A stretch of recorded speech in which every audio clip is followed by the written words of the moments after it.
Good evening, everybody. Welcome on into the Dragon's Den. My name is Digital Dragon. I am a 3D printing variety streamer here on Twitch.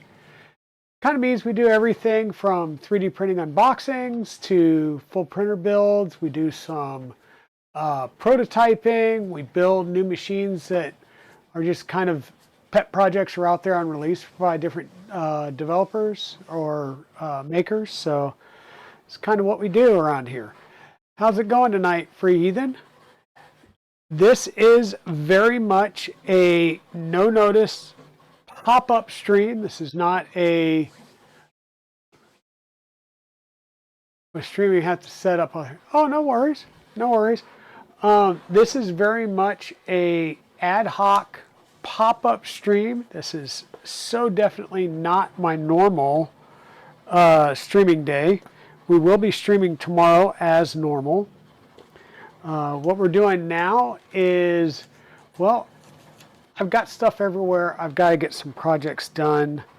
And as I'm working through things, my brain's firing off. And we're going to do a little bit of community discussion here.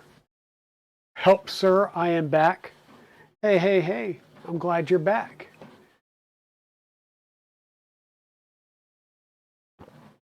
How's that big brain of you? It's hurting right now. It's hurting, and I'll explain why. So, most of the time we use standard size boards, right? And we had moved all the electronics over into the Nebula frame out of Mercury Rising with the thought of that'll just be easier. We'll just do a straight, like one-for-one move over to the new frame and everything will be fine. Then it was turning into, well, I'm going to do the CNC gantry for the top. Well, if I'm going to do CNC gantry for the top, I might as well go to 9mm belts, right? Hey, Eagle the Dragon, how's it going? Yep, this is an off night for me.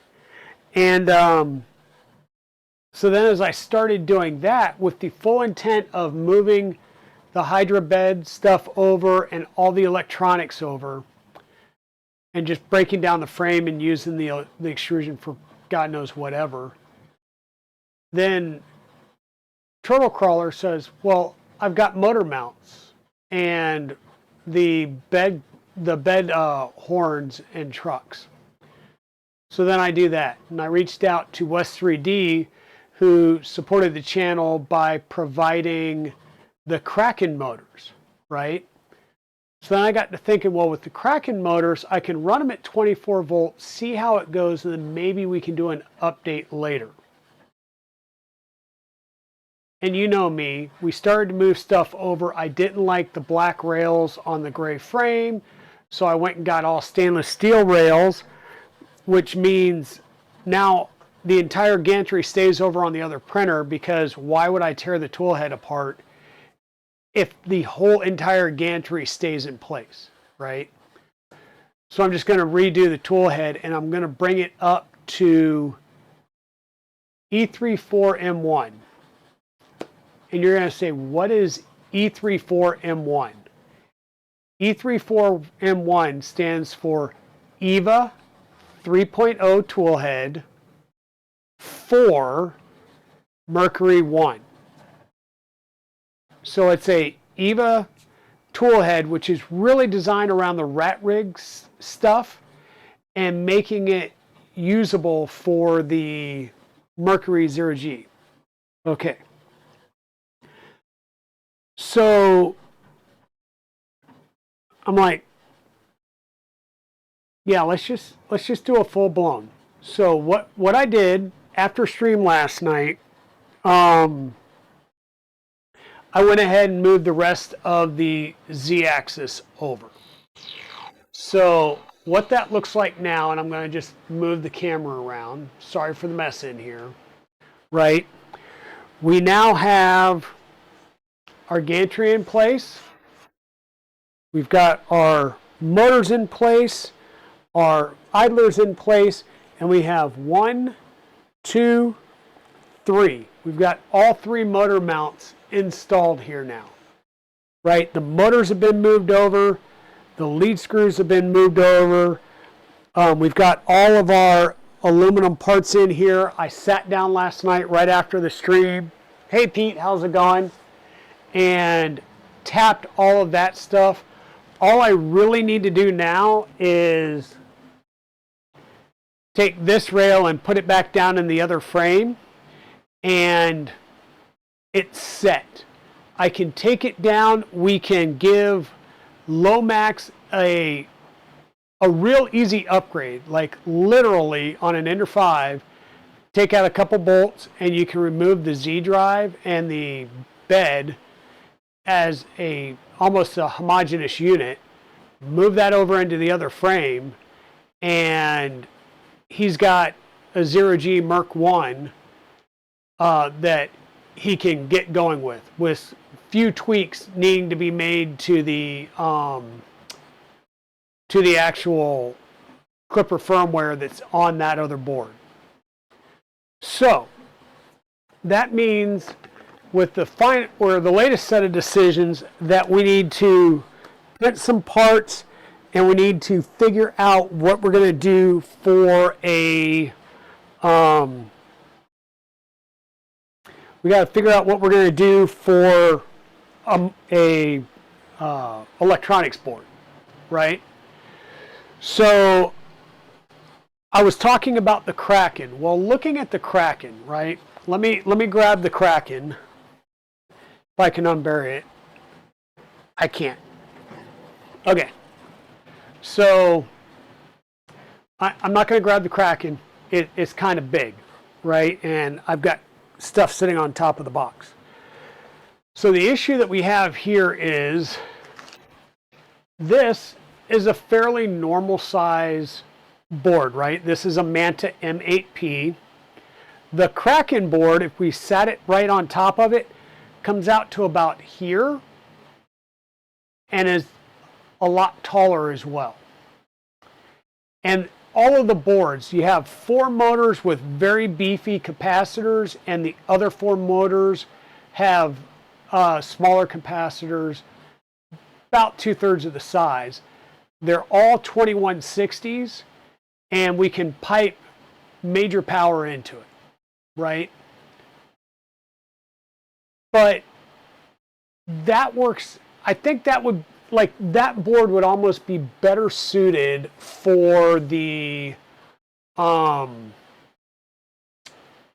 say like the Trident 350, where we're running all-wheel drive setup, where we've got 4 motors running the top tool head, or potentially throw it over here in the rat rig where we've got 6 motors running things. 1, 2, 3, well, whatever. We've got a lot of motors over here in the rat rig. That makes more sense than throwing something that big and heavy duty in just to run 2 motors at 48 volts. So we're going to hold off on that because I do have some other plans, right? So we're going to hold off on that. So what I did was, if you remember right, I got a box of random boards, some screens, and so forth from helping revive another ZeroG Mercury One. So I went digging around in there, and what I've got here, this is a BTT Manta M8P version 1.0. Now, a couple of differences between the 1.0 and the 1.1 is there's no CAN bus, there's no OTG switch, and a few other things. But the nice thing I like about this, even though I'm only going to have to use 5 motor drivers, right? Let me bring you guys in here. Whoop, not that one. This one. Bring you guys in here. So what I've got is 2 BTT 5160Ts in the front. Now these use SPI communication. So what we did on the jumpers here, where we normally have the 1 jumper for a TMC5209, we have all 4 jumpers under these first 2 motors, Okay, so these are going to be our B and our A motors, and then our 3 Z motors. Okay, these two are going to be high voltage, so you'll see the jumper on the top is on the left side, where these three, the jumper's on the right side. So these three will be getting 24 volt, where these will be getting the 48 volt. Okay, so these two are going to pull the power that's going in here, which will be 48 volt. This will be the board power, or VBB, which will power the TMC5209s. We won't need bed power or bed out. We might use bed out, but we're going to use an SSR for the bed. The nice thing about this is I can put a CB1, a CB2, or a CM4 or 5 module in here. And what I'm going to do, the CB1, you cannot use a DSI display like you would a Raspberry Pi. You have to use HDMI only. The CB2, which is what I have here, uses the Rock chipset, and it's going to have an external Wi-Fi, and it's going to have to be installed differently. So kind of my thought process tonight is we're going to start getting this built on the Manta M8P that we're going to use for the ZeroG Mercury One behind me. Okay, this is going to give me high power to the Kraken motors at the top, 3 motors for the TMC drivers. I won't need a tool head because I'm going to run a tool head board, right? Because we've got an onboard host, I won't have to make any other connection. So we'll have 2 USB ports here, and I do have a USB header back here, but we're going to have 1 connection for the tool head and potentially another connection for the camera, because I'll steal the camera out of the other chassis. Hey Jedi Spidey, hey Evil Diesel, how's it going? So this is the plan. The other thing is we've got the bed thermistor, and then we've got 4 other thermistors here. TB0, TB1, or excuse me, TH0, 1, 2, and 3. You'll notice that there's jumpers over here. That's going to turn 2 and 3 into PT1000 thermistors. And that's going to be interesting because I'm going to take the thermistors from the Kraken and run them in here. I may need to add a resistor in line. I'm going to put them in and see. If I need to, I'll just add a resistor in line on one of the legs.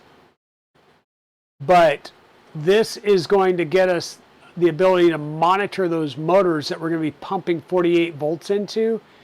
And by the way, those motors can take 3 amps.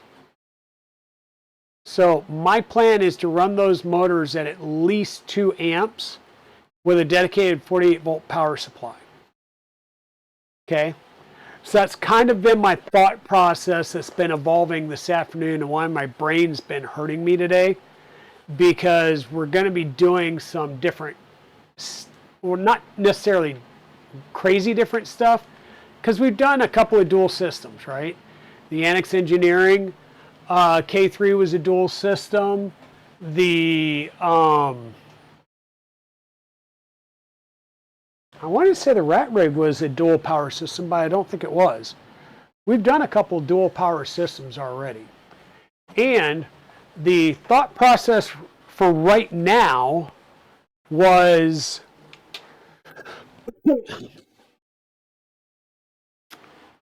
we found a UHP 350 48 volt, okay? And I've got a UHP 200 that we had pulled out of, what did we pull this out of? I think the Trident 350 when we updated that. So I've got some mounts that I printed out that will allow me, what the hell did I do with those?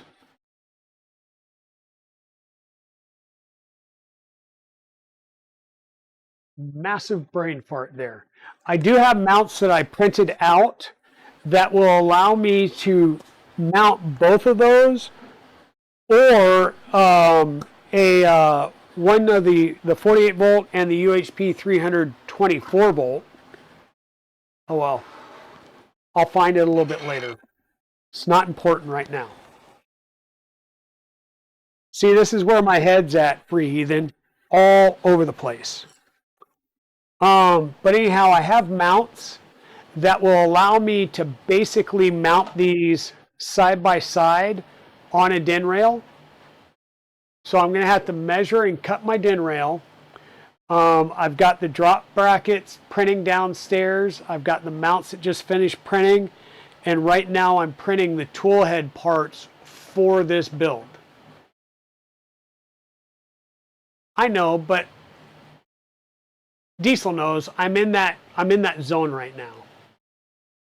Right? Hey Chewy, how's it going? Thank you for the 26 months and a 13-month streak. Holy cow. That is awesome, dude. Glad to see you. Evil Diesel popping in 29 months in a row. Yeah, it all sounds cool, and I still need to I think we're going to want, so me and Free Heathen were chatting a little bit. I think what we're going to wind up doing is a forcing function for me, and it's going to be called a dual live stream where I will join him on a live stream. And when we do that, we will work on Bubblegum Dragon and get Bubblegum Dragon squared away. I did find 2 outlets. I do have a filtered outlet that I can use, or I can just use these standard outlets that aren't quote-unquote filtered. This is similar to what I have in the other build. And the standalone switches that I have don't fit. They're too wide and not tall enough for the printed parts, so I'm going to have to go and order the appropriate literal power on and off switch. But we can get this mounted today. It does have a fuse in it. And let's see. The plan is going to start working on this and getting this started. So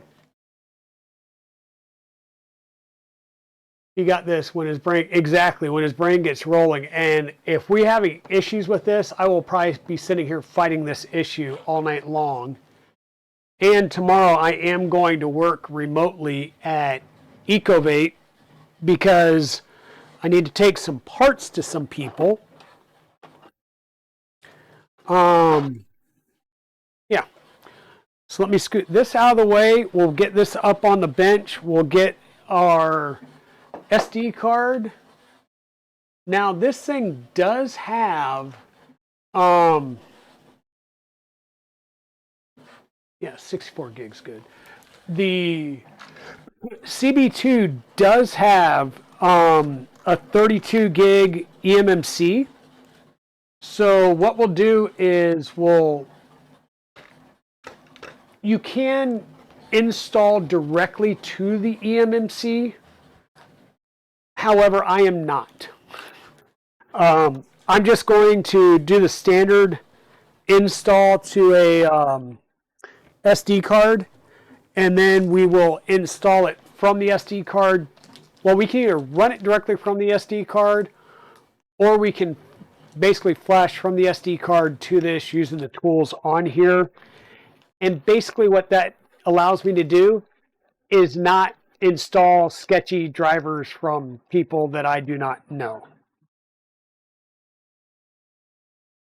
The long and the short of that.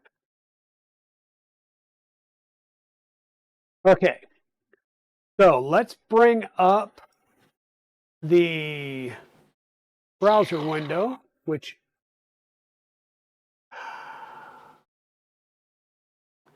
turn that on, grab this, change properties. Let's go over here from Fusion. Yay. There we go. So we've got our instructions here. And actually, you know what? I might do that the other way. We'll go full display. we'll go full display because that may make things easier to read. So we've got our CB2. As you can tell, this is a rock chip. And probably make it even easier. Like I said, it's a rock chip. It does have eMMC. It does support DSI and CSI, so you can run cameras and screens directly from the whatever sled you're mounting this in. It's literally a compute module. So whatever sled whether it's a Pi 4 sled or a compute module extension board, anything that's got the standard Raspberry Pi B2B connector or board-to-board connector, you can use to run your rock board on. So we'll pull this out. I'm not going to use this. I'm going to use the other adapter because we're going to grab the USB extension cable.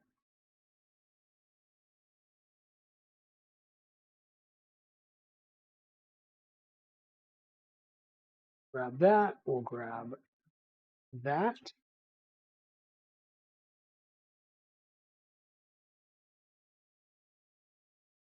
Okay, so product profile here. Compatible with the Raspberry Pi CM4. It supports micro HDMI, USB, gigabit Ethernet, DSI, CSI outputs. It supports 2 gig or 2.4G and 5G Wi-Fi. So this is the interesting thing. Most of our Raspberry Pi 3B and below, your CB1, a lot of things like your Lafrites and all the other Libre boards did not support gigabit Ethernet, and they only supported 2.4G. So here, this little board is going to support 5 gigahertz as well as the 2.4 gigahertz bands for Wi-Fi, and a full gigabit Ethernet if you're plugging it in directly to wire. So a couple of cool little features there that we're not used to. Once again, this is using a rock chip. This is the RK3566, which is a quad-core, 855, 1.8 gigahertz. Mali GPU, which is pretty decent. Yeah, neural processing unit. Okay, that's neat. Yeah, the onboard eMMC, which should be this chip back here. So 3 USB 2 ports, 1 USB 3 port. The Manta board only exposes 2 USB 2.0 ports.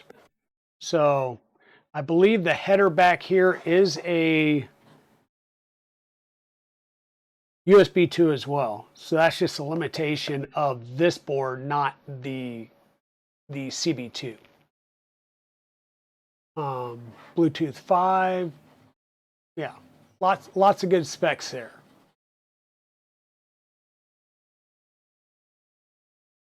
Dimensions, standard stuff. It lines up with the B2B connectors. Once again, it's the 2 little strip connectors on there. So we're going to go ahead and get that mounted. I really don't care about all the pinouts. It's great that there is a little button that you can push that prevents the eMMC memory from booting up. Don't know why you would use that, but hey, what the heck. Flashing the system. We need to download the system image. So we're going to go here. How is that not a link?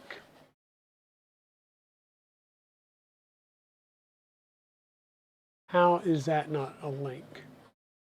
GitHub BTT CB2 releases. We're going to grab that latest release.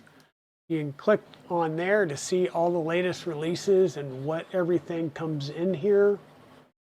And you've got a Klipper kernel and you have a minimal kernel.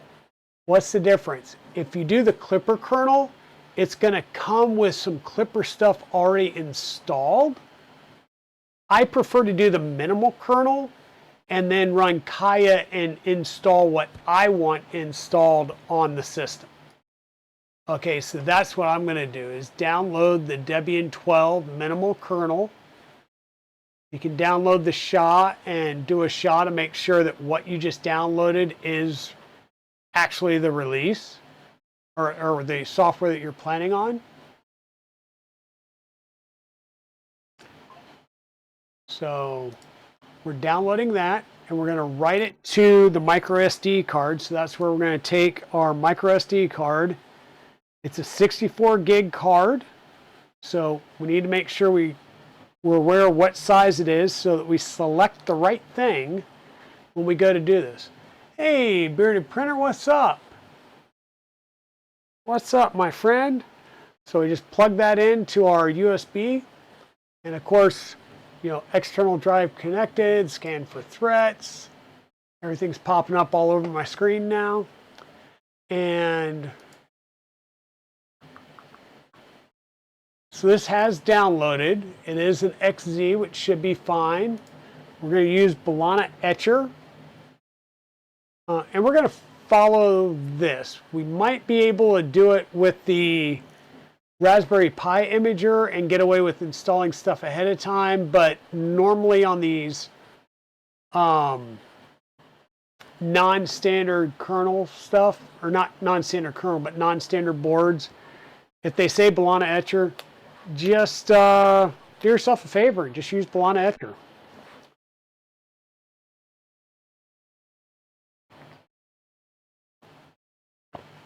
So Bearded Printer, we're on a journey. I was sitting there today and we had talked yesterday about using the Kraken board in this build. And the more I think about it and looking at the Kraken board, one, it's massive, right? We do have a decent amount of room underneath this printer for that board, but it's massive and it's got 8 drivers, 2160s. They're all high current capable, and 4 of them have really, really beefy capacitors, which is great if you're doing an all-wheel drive setup and you're running some heat to all of those motors. Well, we don't have that here. I've got 2 motors that are Kraken based. They can take the juice, right? They can take up to 56 volt and up to 3 amps. So we're going to throw 48 volts and 3 amps at it. We're going to set up 2 UHP power supplies. One is a 24 volt 350, which can provide up to 7 amps. The other is going to be a UHP 200 or a UHP 350, because I've got a couple of those coming in a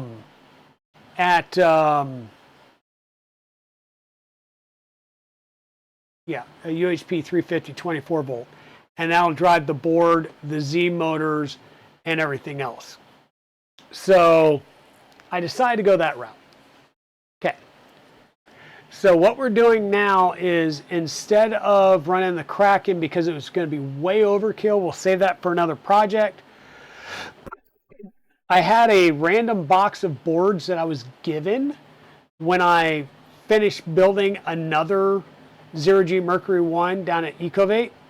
And this was one of those boards that was in it. Manta M8P. And I figure I've got a CB2 module. We're going to plop this on. That'll give us the ability to run a DSI display down the road if we want to. It's a little more oomph than a standard CB1. And yeah, I just think this is going to be a better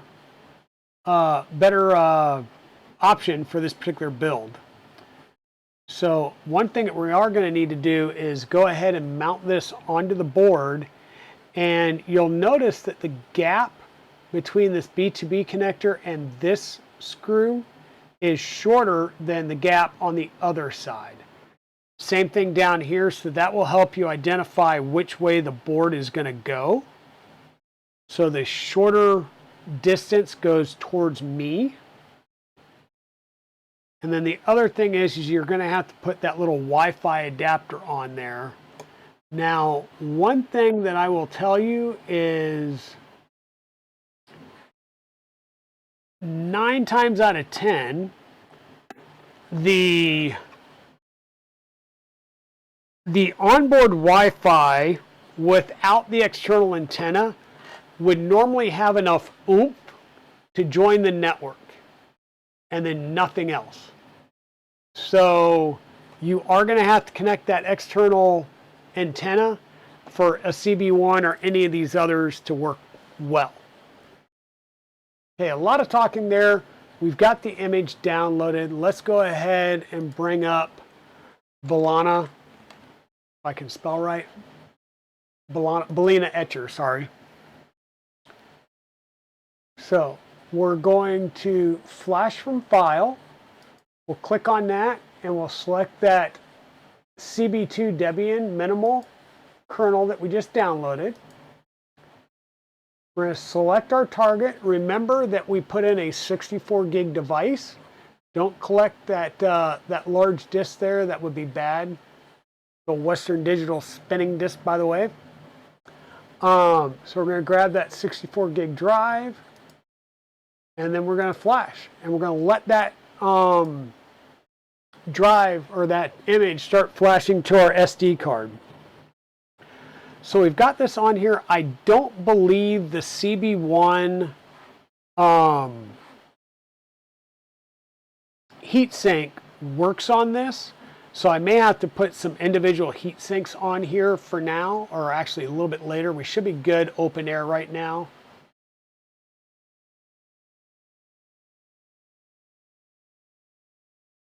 I like there is a bang next to that one. There's a bang next to it. Or there was a big warning next to the big external drive.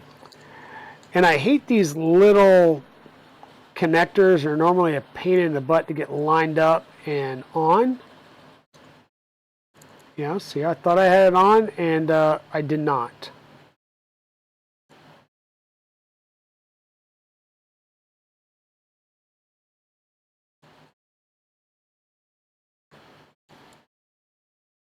Okay, there we go. That wireless is now on there. Now, while this is going, I do want to jump over to the Manta board. Once again, we'll kind of dig through the specs while that other piece is going. Once again, this is a Manta M8P version 1. And there is some difference between the 1.1, and the 2.0 boards. 32-bit stem, 32G0B1, right, is the main control chip. 5 amp output, peak value can reach 6 amp, which perfectly supports the power supply of the Raspberry Pi, which we've got something on there. Hey, Adam, welcome on in. Yeah, don't click this, you fool. Exactly. It does have the boot and the reset buttons to put it into DFU mode, blah, blah, blah. You can do 12, 24 volt, 5 volt for all of the fans. The thermistor can select the pull-up resistor value through the jumper. Remember, we talked about adding jumpers on here. In this way, it supports PT1000 without having to have an external module, which is convenient because we're going to use TH2 and TH3 to monitor the temps of those Kraken motors that we're going to be running at 48 volt and 2+ amps. Can update via SD card or DFU mode. We'll most likely do DFU mode. We're using that B2B right here for our CB2 module. Various drivers, blah, blah, blah, blah, blah.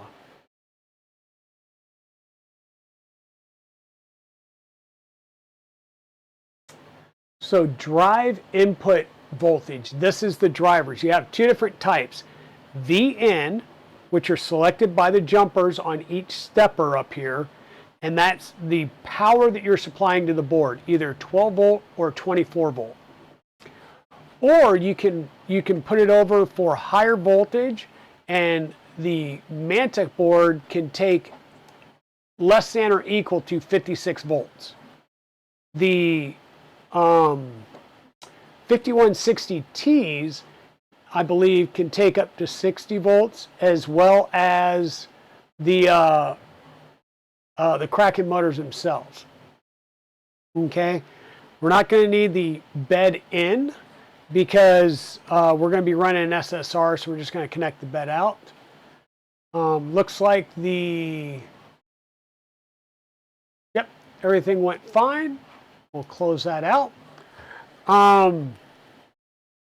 What I'm looking at through here,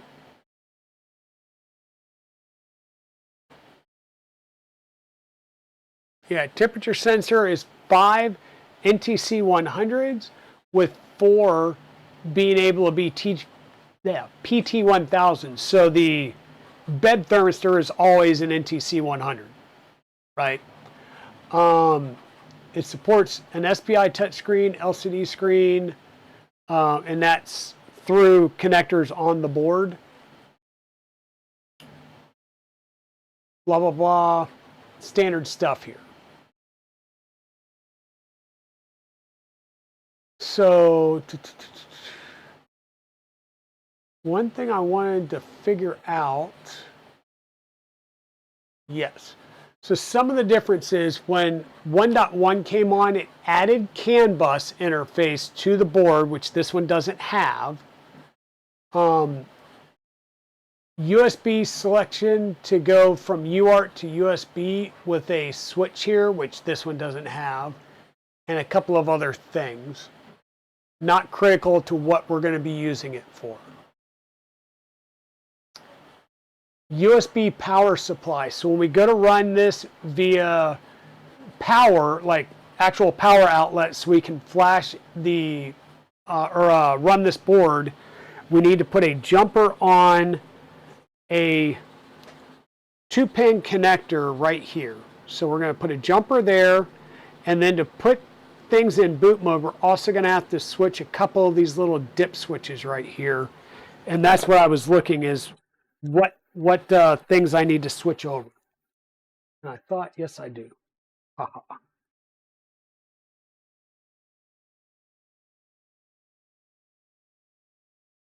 Okay. So that puts the board in 5 volt mode.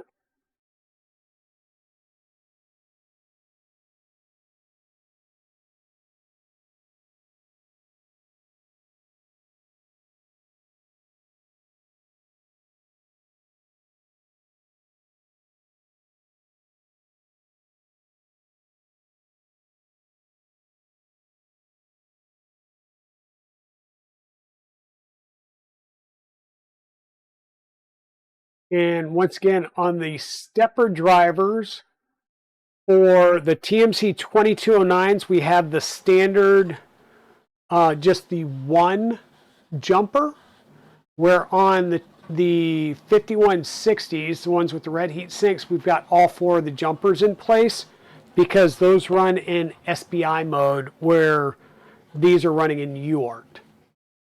Okay, so SPI mode for 5160s. We're not using sensorless homing on anything at this point.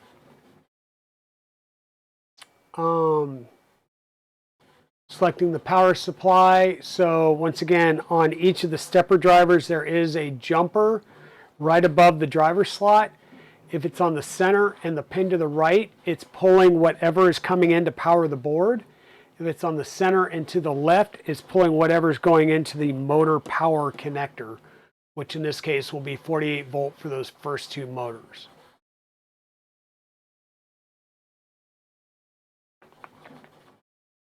This shows how to connect in a CM4 or a CB1 module. We will worry about selecting fan voltages when that time comes. Here's the NTC and PT1000 setting. Once again, I am setting the TH2 and TH3.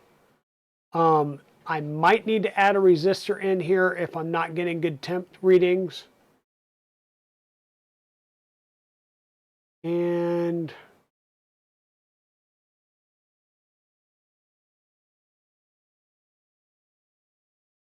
come on, where are we going? Where are we going? Accelerometer, no. Raspberry Pi CM4 setups, we're not doing that one.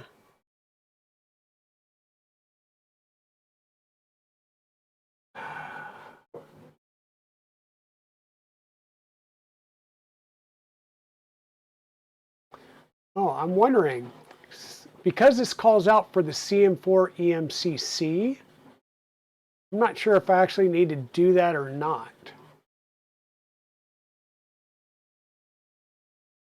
We'll see. Okay, so we have our image written. We have a 64 gig card.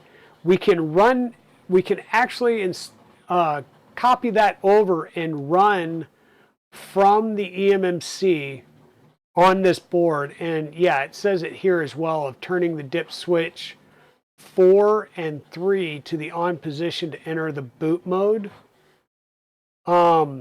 But this is if we are using the arcade dev tool from a Windows computer. I want to do it from SD card. So we're going to keep going down through here.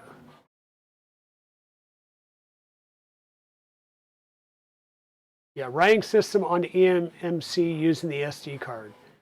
So first write the system on the SD card. Done.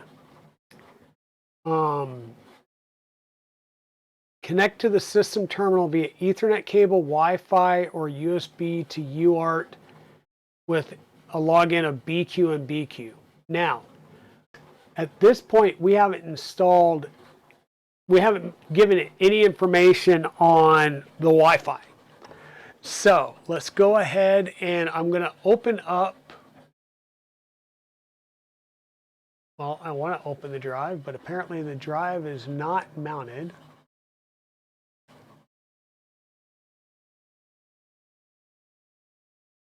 Ooh, pineapple pizza.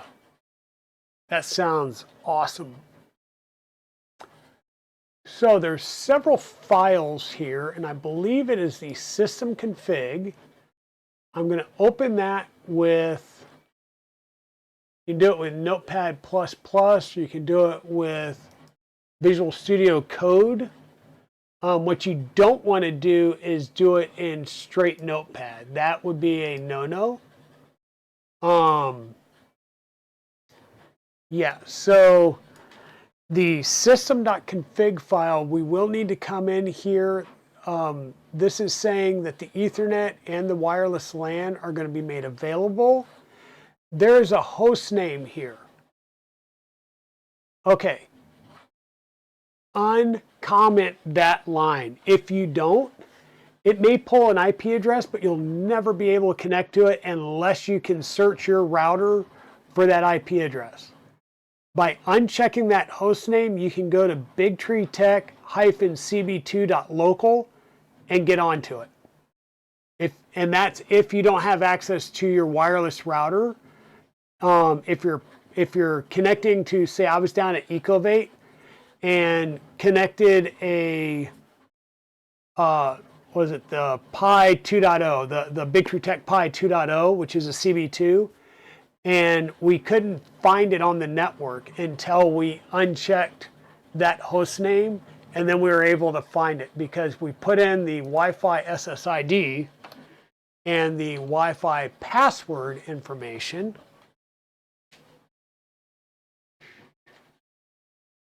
which I am not going to do on screen, so sorry, folks. No finding out the dragon isn't that easy.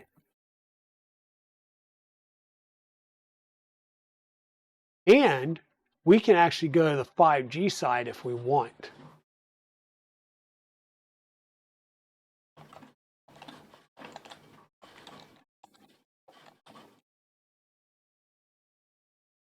The other thing you can do is there is stuff there for the Big Tree Tech Pad 7. If this is getting installed on a Pad 7, it's not.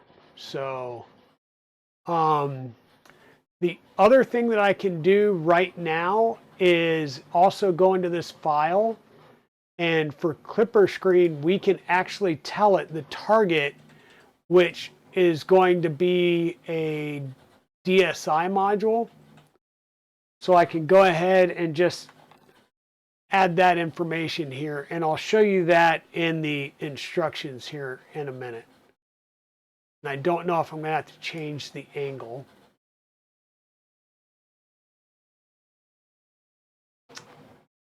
Hey Timor, how's it going? Yes, it's not Tuesday. Oh, and it's not Thursday. So there. So we just put in our Wi-Fi information. So we should be able to boot this up, and it will pull an IP address, and we'll be able to go find it now because it's going to be looking for the host name that's listed in the system file there. So we did that. Was there anything else? Let me see if there's anything else that we might need to do. Actually, no, we'll do it. We'll follow the instructions right now because this might get interesting. So I will close that. I will eject that drive, not that. No, yes, that. Don't eject the 250 gig SSD or the spinning disk. That would be bad. Okay, so our reader is now pulled out. We're going to grab our SD card. Maybe. We're going to take our SD card and it's the MCU and the card. So you always got to be careful. So this one,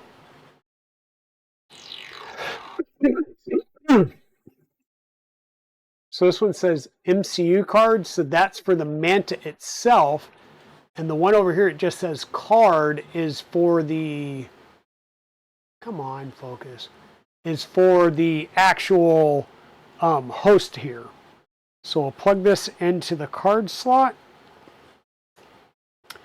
And because this is a CB2, for those just adding or joining like Timor, we will be able to add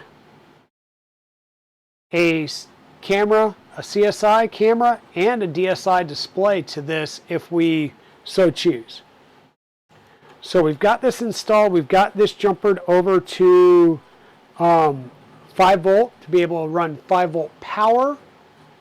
It does not mention at this point of this part to do any of the jumpers, so hopefully we don't need to do any of those jumpers. Because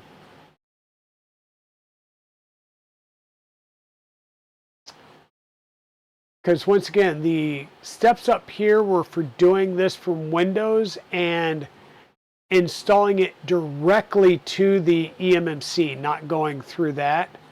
So we may have to turn these dip switches on. Not sure. We'll find out. Basically by whether or not we can run the command that it's going to tell us to run.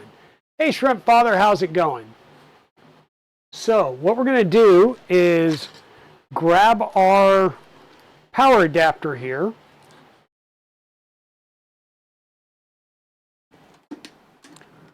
We'll plug that in. I'm going to have to turn this around so I can plug that in. And the switch is in the on position apparently because we have light. And we have light on our Ethernet. So we're going to let that go for a short bit. And we will see if we can log in. Oh wow, I got like super glue or something on that. It's not good. So it tells us to either connect via Ethernet, Wi-Fi, or a USB to UART. And I'm seeing a light over here flashing. So that means that our Wi-Fi should be up and running and we've got a connection. So because we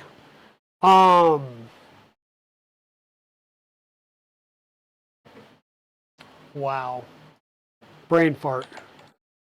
Because we gave it a name, we'll be able to putty, which is our SSH client, and we're going to go in as BQ at BigTreeTech-CB2.local on port 22. It found it. Do we want to accept the connection? Yes. Now it's going to ask us for our password. Sorry, I just realized I'm not showing the right display. And the password for that account is going to be BQ.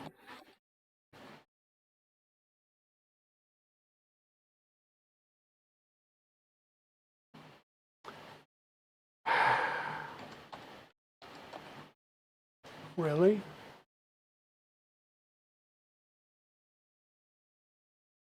I'm going to let this fail out.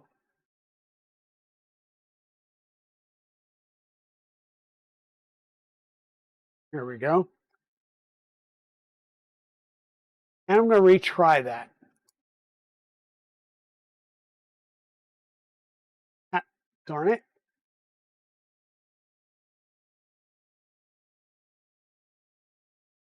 So we're going to try something else. We're going to try logging in as root at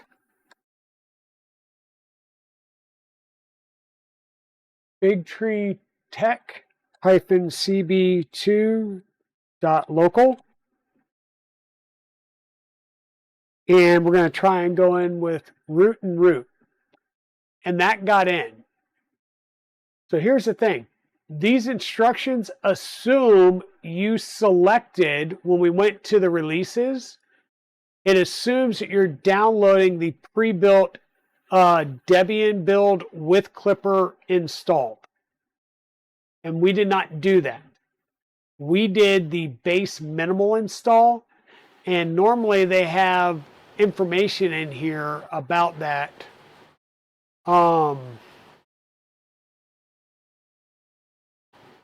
And the real reason I know that is because I've done this a few times. So key point, if BQ doesn't work, or if you did a minimal install, it's root. Okay? And normally when you do that, it comes in and says, hey, create a new root password. So it wants you to put something else in now because it does not like having root, which is laudable. We'll put it that way.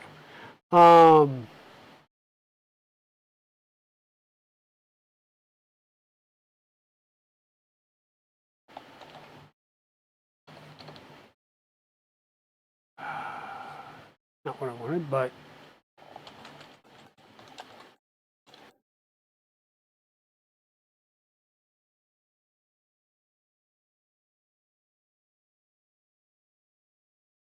yep, try again. It didn't like that. Nice.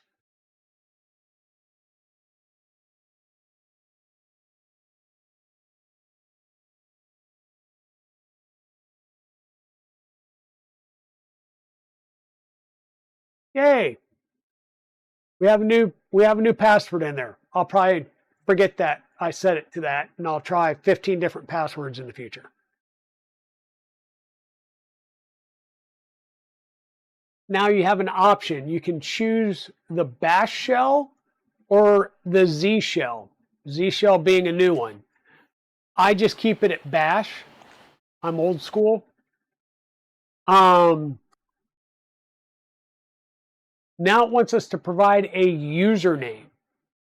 Okay. So what are we going to do? Pi. Create user Pi. What is the password? Raspberry.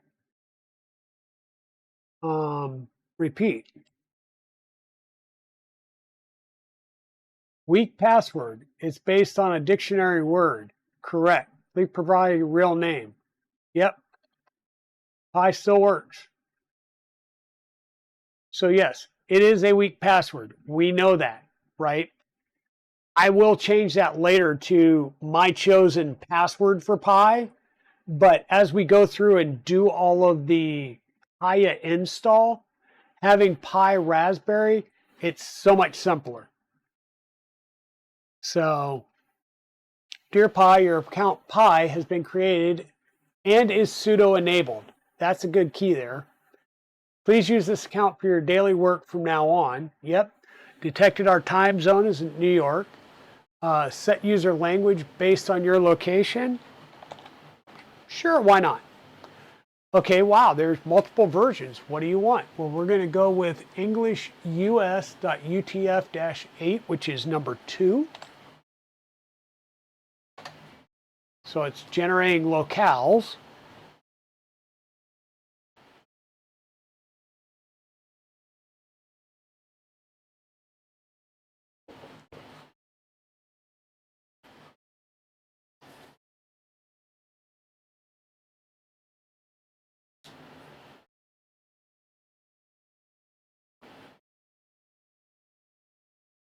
Okay, so some interesting information here. We're on a Debian stable, aka bookworm. Kernel upgrade enable and 4 packages available for upgrade already, so that's good to know. It's a custom image, and it has our IP address there. Okay, and where are we at? 12%. Wow, 12% load, 8% of memory being used, 48 degrees Celsius. Good information. For configuration, we can go into armbian-config. So normally we go into raspi-config. To do an upgrade, we can do armbian upgrade. And htop can be used for monitoring. Now, normally what I would do is do a sudo apt update to update the repos listings, and then do a sudo apt upgrade. What I'm going to do right now, hey Daisy, how's it going? Is we're going to go ahead and follow the information in an attempt to set up the system to boot from eMMC. So the reason being is the eMMC chip that's here on the board is 32 gig, which is a decent size, and it will be faster than an SD card, right? And then we'll be able to have a completely cardless system because we don't need a card in the MCU once we put Klipper on it, just in the host. And if we're using the onboard memory, we don't even need that. So the command here that it highlights for us to do is sudo space NAND, N-A-N-D, which is the type of memory, SATA-install.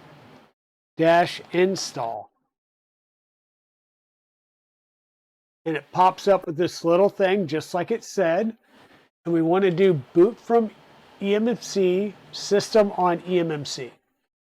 So that is saying that we want to boot from the eMMC and the system is on that chip.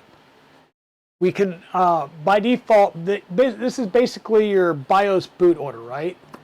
I'm doing good, Daisy. I'm glad that you're doing good.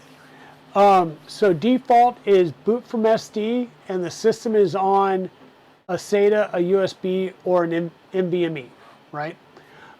2 is boot from the eMMC, and we've got the system on that eMMC. 3 is boot from the eMMC, so you've got your boot on there, but the system is on the external drive, right? You can install or update the bootloader on the SD card, yada, yada, yada. So our instructions say to select number 2. So we'll do down arrow and enter. Warning, the script will erase your eMMC /dev/sure. Continue yes or no. And it says say yes. So we'll hit enter. And choose the file system. You have ext4, F2FS, and BTRFS. We're going to select ext4 because that's what's going to allow us to read and write upload files and stuff to it.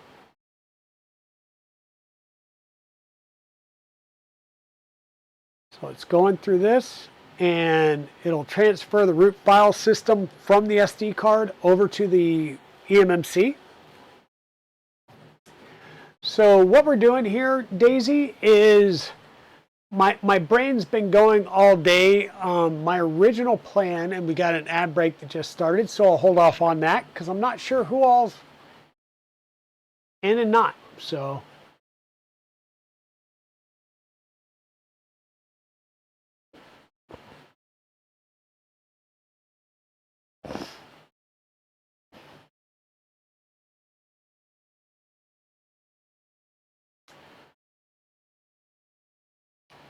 but yeah, hopefully everybody's doing well who's hanging around. I appreciate you guys jumping in here on a day where, you know, I'm normally not on here. I figured I was going to get a light crowd today because of that. But I was going to be doing this stuff anyhow, so I figured I might as well do it on screen since we don't. This is the first time I've done a CB2. So, transferring, cleaning up, almost done. All right, so upon completion, you'll be prompted whether to power off. Select power off to shut down the system. After the system has powered down, disconnect the power supply, remove the micro SD card, and then reconnect power. The system should boot from the eMMC. So we're going to say power off by hitting enter. Our putty has a fatal error because it lost connection.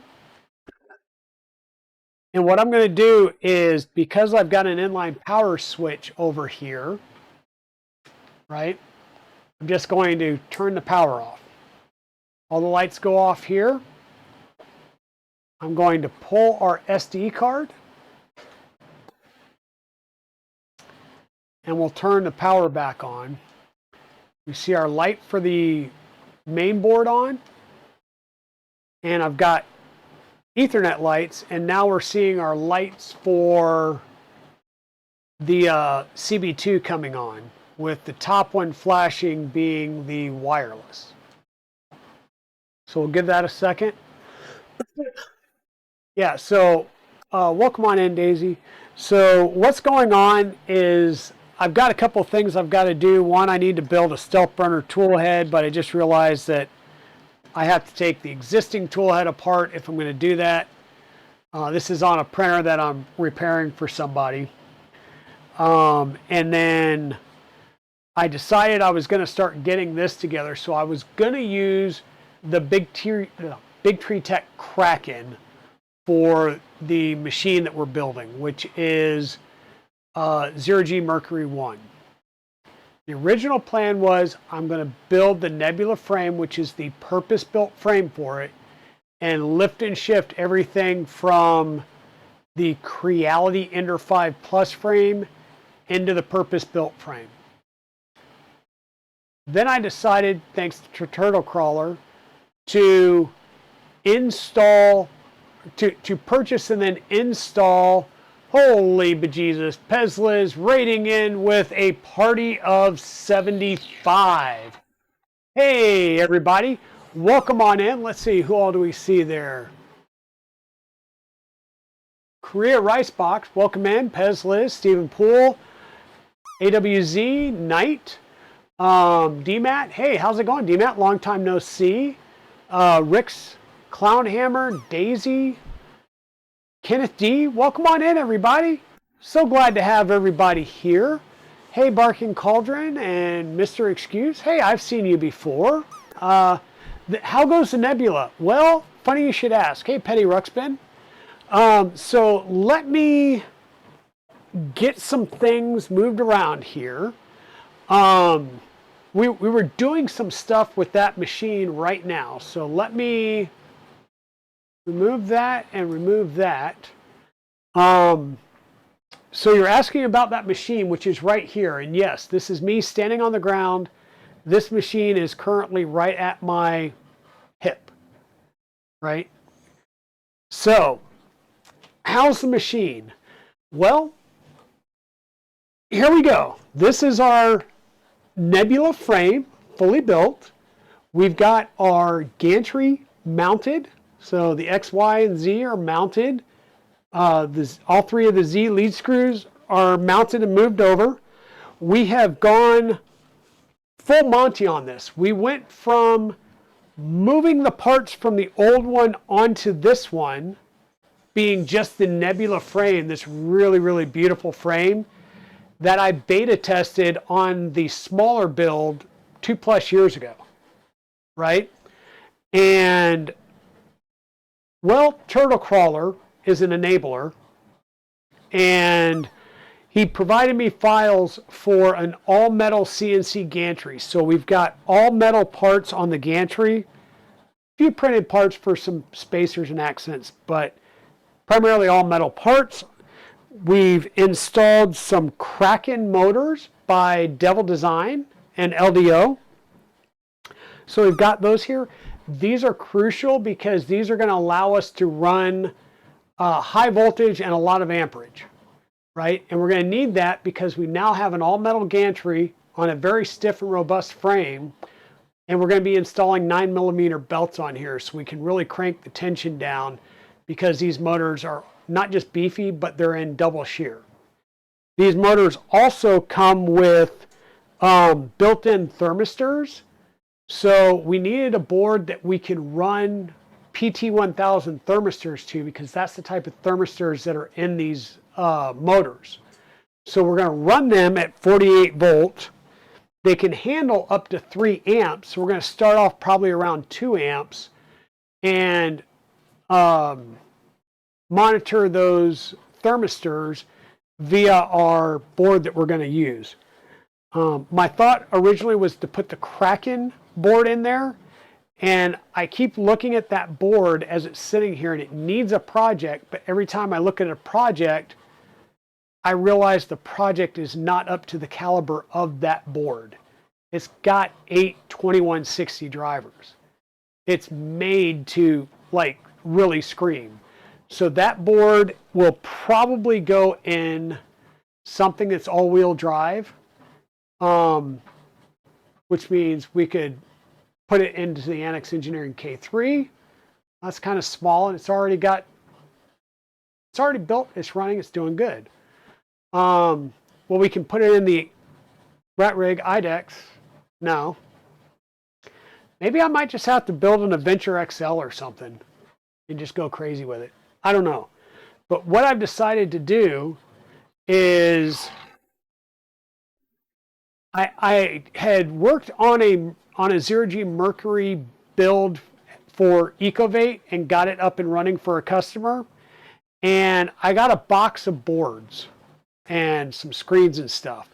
So one of those boards happened to be this one, which is a Manta M8P board.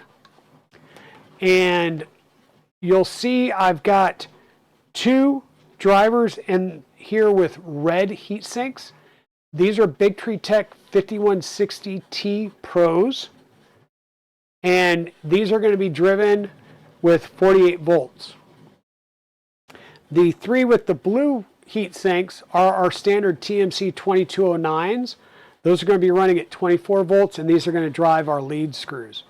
There's really no sense of running those at higher voltage on this size printer, right? And once again, this board, we've got 5 thermistors. That is a bed and then 4 tool heads. And these 4 tool heads can be configured for PT1000. So we're going to be able to use that.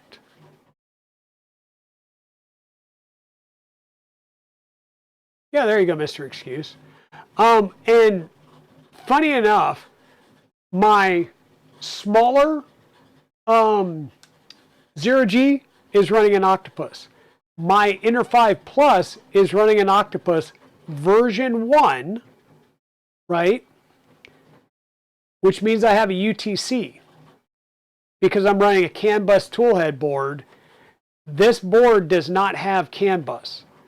The version 1.1 board that's in my other smaller ZeroG sitting over here does have CAN bus on it, but I'm still running a UTC because it's the exact same configuration between the big one and the small one, just different build size, right? So what the plan is here is we're going to run this. We're going to run our PT1000 from our motors to this board so we can monitor it. Please tell us you're going CM4 and not a CBX. Well, right now I've got a CB2 in here because I do not have a CM4. I'm going to try this. If it works, great. If it doesn't, a CM4 will go live in here. Down under maker. I'm going to give this a shot. The nice thing with the CB2 is it does open up the CSI and DSI for us. Where on a CB1 you can't. You have to run HDMI. So the old Ender 5, or the one that we were pulling stuff out of, was actually running an HDMI-based 7-inch TFT.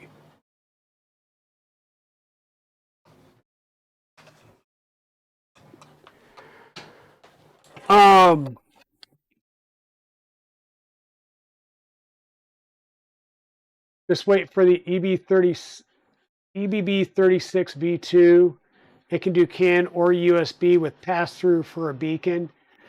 Yes. However, you're running a USB cable and 24 volt and ground up, which means you're adding more cable. If I run a Nighthawk, I can run that cable directly there. And still with the beacon, I'm still seeing people that are having issues running it through a USB hub on a tool head board. It really wants to be run all the way back. So that is something that I'm going to be looking at doing. So where we're at right now is we installed this on... Okay. Yes, I have seen that it will allow you to directly connect to that. But yeah, I'm not sure if I trust it. So anyhow, right now what we've got installed is we downloaded the image onto an SD card. We brought this up on the SD card, and we just copied the image from the SD card onto the 32 gig eMMC module on here. So that's what we're doing, and we're just going to go back in here and restart our session. And we're logging in as root with root because that's what we had logged in as. Maybe. Probably going to bark at me for logging in as root. Actually, oh, that's right, because I changed the password. But that's okay. I want to cancel that out anyhow. Start a new putty session, and we're going to go in as pi at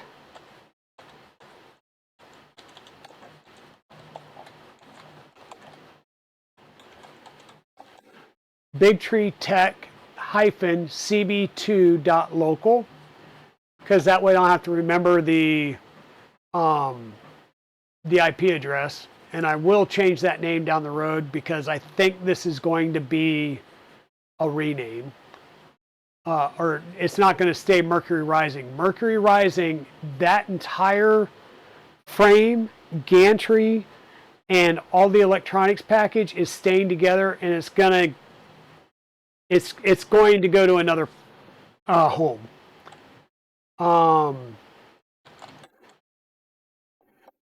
Raspberry, and we're in. So we don't need to erase the eMMC or anything like that. Once again, we've installed the, rather than installing the Klipperized kernel, we installed the minimal. I prefer to do the minimal and then go and do a KIAUH install on top of it. Your Mercury is called Problem.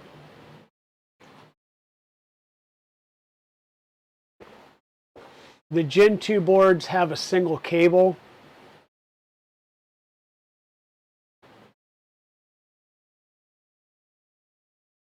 Okay.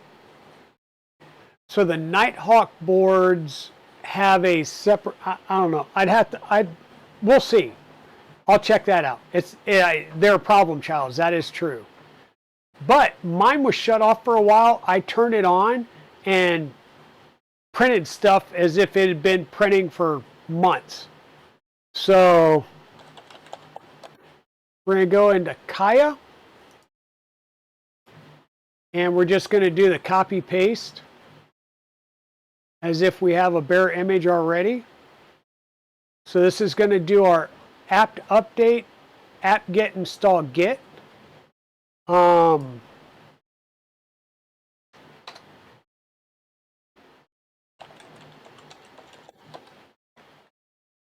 Now I created the Pi user. Because I did the minimal install, the first thing it does is forces me to change the root password, which is a very good thing. And then once I change the root password, it tells me you have to create a user account because you shouldn't be logging in as root. So I immediately created the user Pi with the password Raspberry, which it yelled at me about because it was not a strong password. But that's okay. Now I do have a couple of Nighthawk 36 boards that just came in. So the thought process was to use one of these.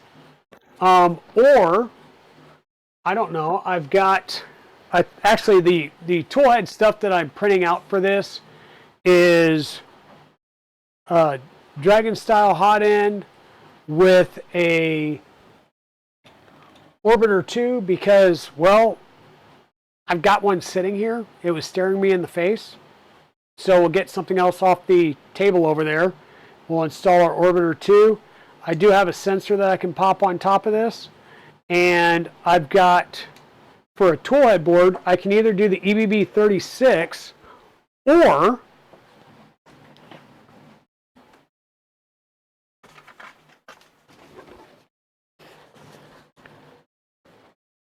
I've also been sitting on one of these. So this is the Orbital tool board. It's specifically made. There's versions for the Orbiter 2. There's versions for the Orbiter 3. So if you're, or I'm sorry, yeah, if you're running the Smart Orbiter 3, you would have that as well. But this is made to run standoffs, mount right onto the back. Your motor plugs in, I believe, nope. Got motors on the side here. And you have all the appropriate connections. This is probably going to be like the end stop and stuff like that. Dear God, it's silk screened. I just can't read the silk screen. But yeah, this is going to be potentially, I'm either going to use this or the Nighthawk. This is made to mount on there, and so your cable's coming right down. If you do a Nighthawk board, you're going to have a separate standoff and everything. But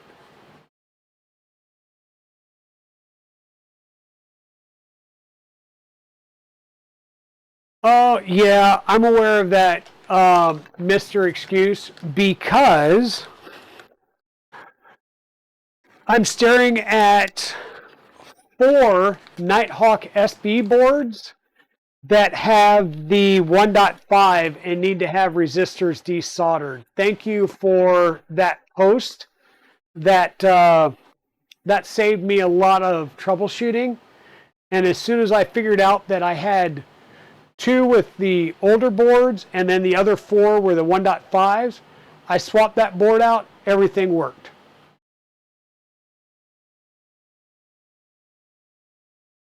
Okay. Oh, you work with West 3D? Cool. So it worries me, but I have somebody with a reflow that does SMD work that will remove those things for me. There you go, Waters. Are you bringing them in tomorrow? I have to get some wires soldered by Clover tomorrow, so it shouldn't be hard to set up the hot air station. Exactly. I will bring those in. I'll bring a whole stack of stuff, apparently.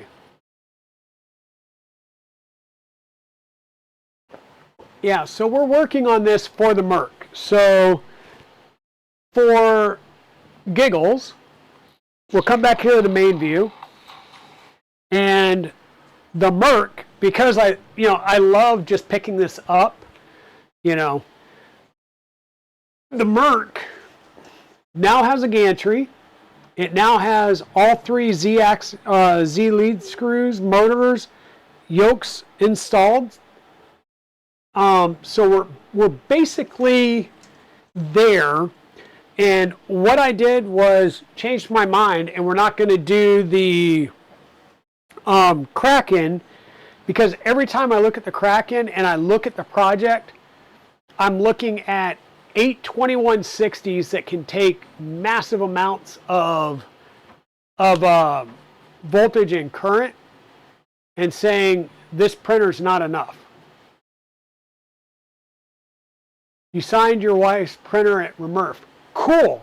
All right, now I know who she is. Quite honestly, at 3D Printopia, if you're going, make the connection for me, because it takes me so long to put faces to names if I'm not seeing them. Like if you're streaming and I'm watching you streaming, I get it. But if I'm just seeing it at Rep Rat festivals, it's going to take me a couple before I'm there. And so I decided to go with the Manta, because what the Manta is going to allow me to do is run two 5160s at 48 volts, three TMC 2209s for the Z, and this board allows me to run any of the four, so the bed thermistors and NTC 100, the other four thermistors can be made PT 1000. The Kraken motors have PT 1000 thermistors in them. So I'll run those here, and then the toolhead will go to the orbital board. And right now we've got a CB2 module in here.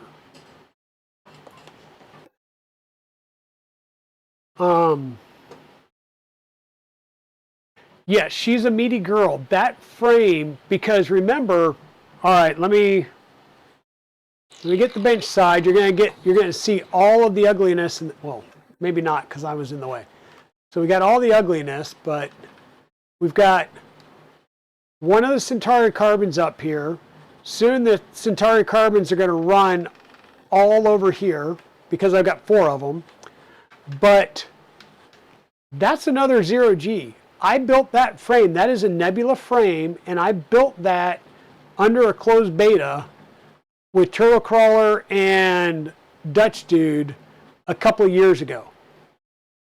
I was able to, I had to build the frame off channel, and then I could show it as I built everything else, but I couldn't show how the frame goes together because it wasn't released. Right? So, cool. Sounds good, Mr. Excuse. So yeah, I built one of these before, and that frame is pretty chunky. And it's amazing how rigid that frame is, and how chunky she gets. But once again, the thought process here is I just put in another order for more power supplies, and I've got mounts that I printed out, and for the life of me I have no idea. Oh, I found them.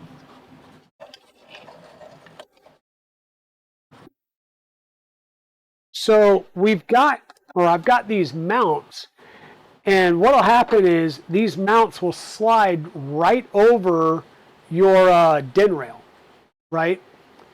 And these particular ones are modified so you can run a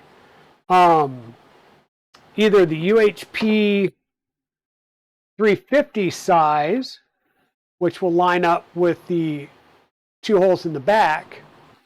So you can run this on one side, and then on the other side you can run a 200 size, or you can run 2 350 sizes.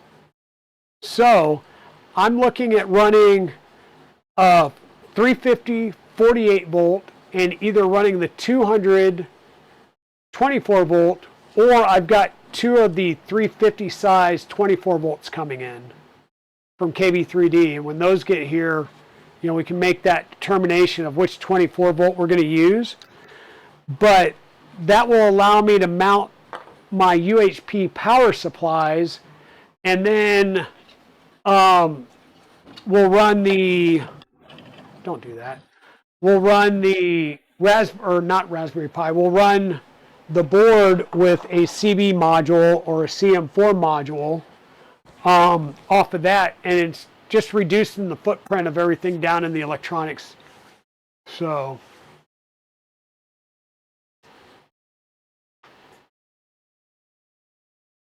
that was Michaela's printer. Yeah. The pink and teal 2.4. Yep. Hey, Michaela, how's it going? Welcome in.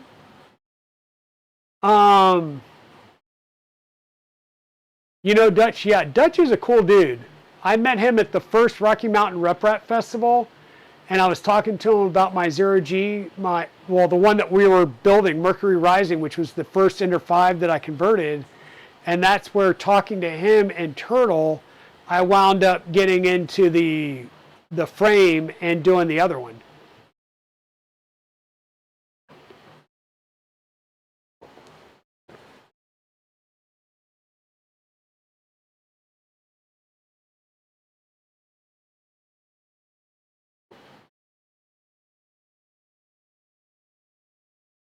Yeah. Petty going crazy on me. I have no idea what that is. Other than I've seen something similar when I bounced my head off the keyboard when I fell asleep, but yeah, the cat or the kid, yeah, that's probably true. Okay, so what we just did was we've got this running on the bench. We installed we created the SD card, then we moved it from the SD card onto the 32 gig eMMC memory here. We've now logged in. We've installed Git. What I want to do before I download and install Kaya and start installing everything, because we just did a sudo git update or sudo apt update, we're going to do a sudo apt upgrade and just upgrade the base, right, before we do anything else. Oh, you're pocket typing. Okay, it's like a butt dial, right? We're going to go ahead and install some updates here. Get those out of the way. But yeah, Waters, I'll bring in, I've got a lot I'm bringing in because Lomax is going to meet me tomorrow. And I'm bringing some stuff in for Lomax. But I will, while I think about it, let me grab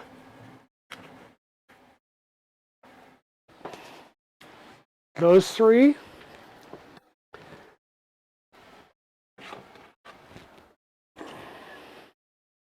That one. Hey, look, there's a Pi TFT43 display. We might put that on here. Who knows?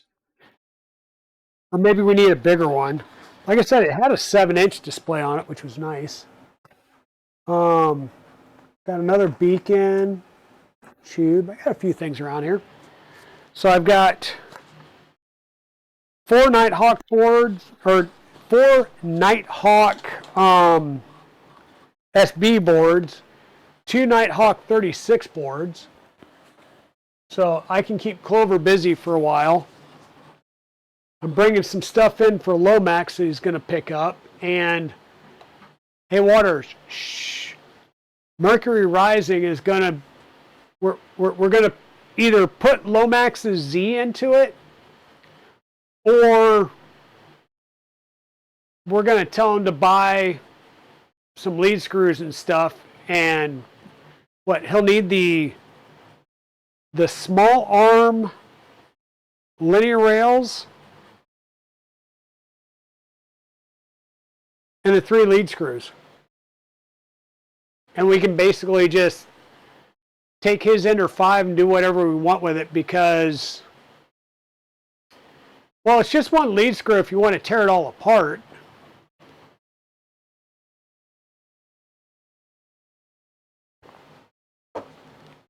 I mean, yeah.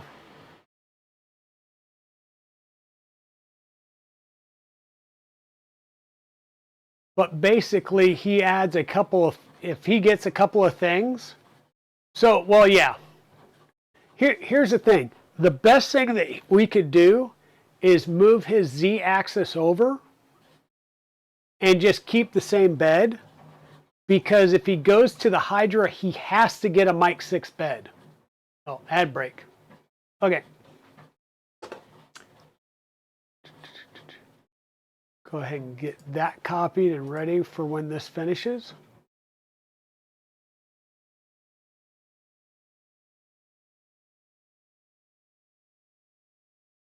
And you know what? While I'm at it, I know this orbital is a USB and has a USB adapter board. So let me look at that one and see if that one's going to have the same problem or, wow, that's way different.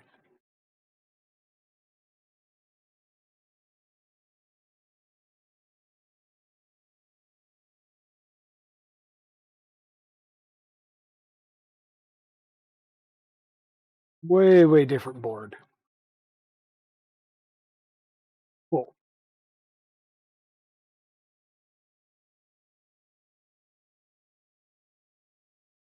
Yeah, so if I do toolhead, beacon, and camera, something would have to be on a splitter or a hub.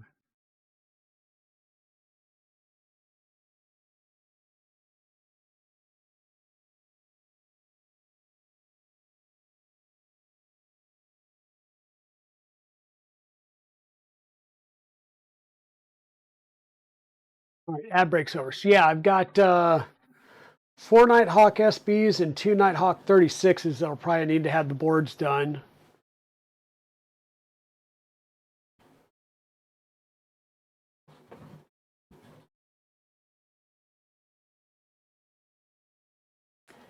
And Mukesh is still there, right?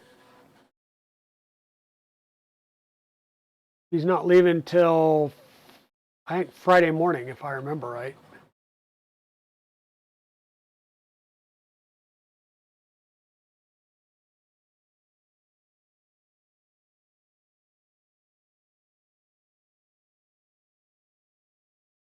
Ooh, Friday at 3 a.m.? That sucks.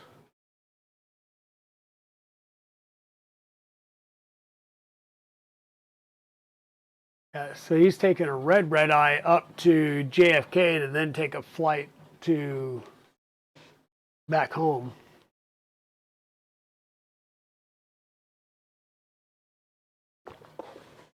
I was going to say, how do you typo between 3 and 6? But you had to hit that over on your side keyboard or something, huh?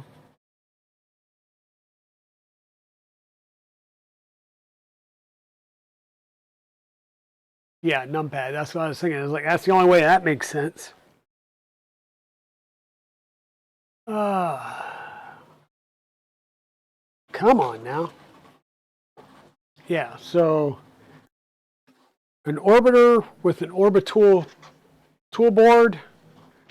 Like I said, I think the Nighthawk 36 is, I'll bring them, but I think it's the same USB board.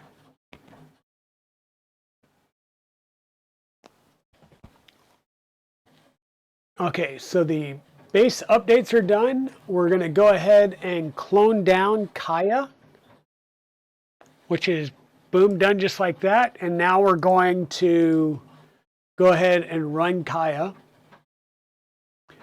And I'm just going to say, remember my choice for the next time and say no. We're going to install, and we're just going to work our way down. So install Klipper, select Python version 3, yep, is recommended.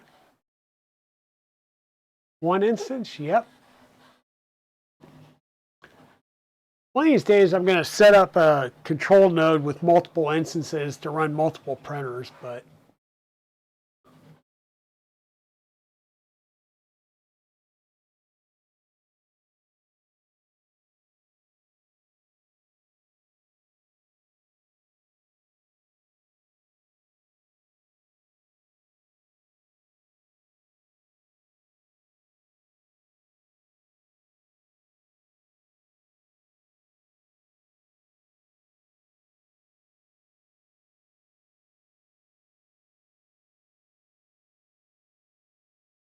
yeah, I figured this would be a little bit harder. I know I've worked with, well, the La Potatoes,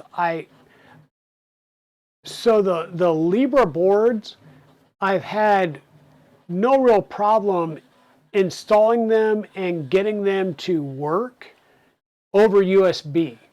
It's more of every time I try and do them via UART, whether it's the Libra Connect boards or the RADSA boards, that I have issues trying to get them connected via UART, right? If you do it USB, works like a champ.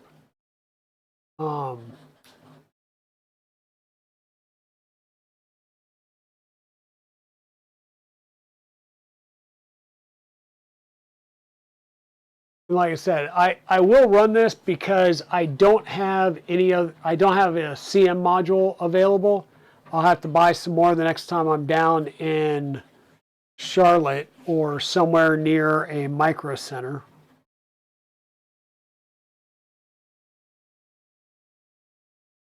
I'll either do it if I go to micro center in Charlotte or when I go up to 3D Printopia. We'll stop at a micro center on the way up there. But I am trying to get one of these done, or this done. We still need to work on the riff some, and we still need to build Zura's Micron Plus. And that needs to be done for 3D Printopia. So we're going to start working on that just as soon as we can get this one done and back up and running. And please, yes, go and visit West3D. Go and visit KB3D. I have discount codes for both, and I have affiliate links for both that give back to the channel. So you get a little something, and I get a little something if you use my codes at either West3D or KB3D.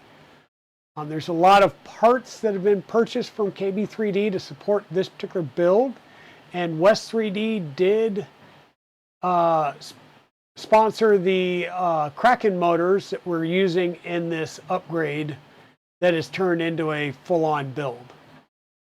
So definitely go out and support them. I believe the Mic 6 build plate and the original the Mic 6 build plate and the spring steel sheet and everything were from Fabrico when I originally did this.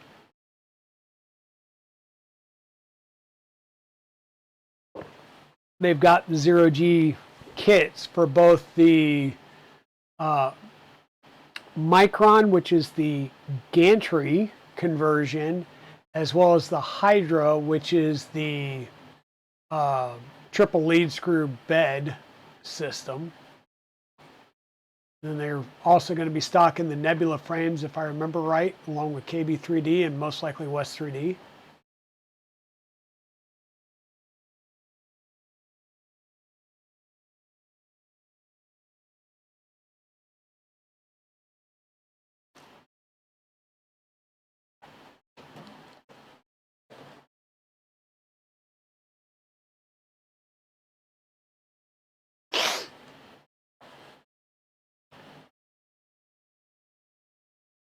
Nothing like watching software install.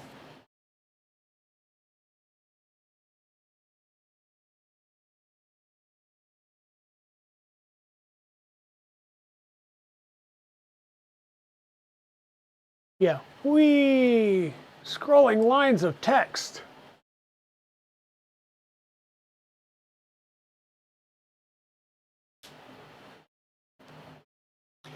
Yeah, and I did remember when I was doing this, what I learned from doing the BTT Pi 2, which was uncomment the host name. Of course, I should have changed it from BTT-CB2, but at least it's doable to access it without knowing the IP address. I'm going to have to come up with a good name for this because Mercury Rising is the other printer, which is going to be out of here soon. So,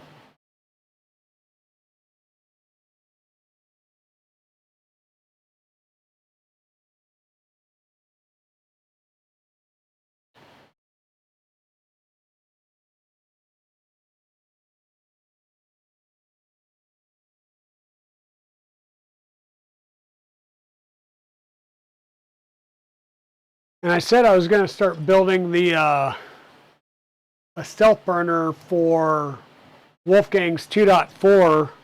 And then I realized I'd have to take the other tool head apart first, and it's currently sitting downstairs and the printer's on, so.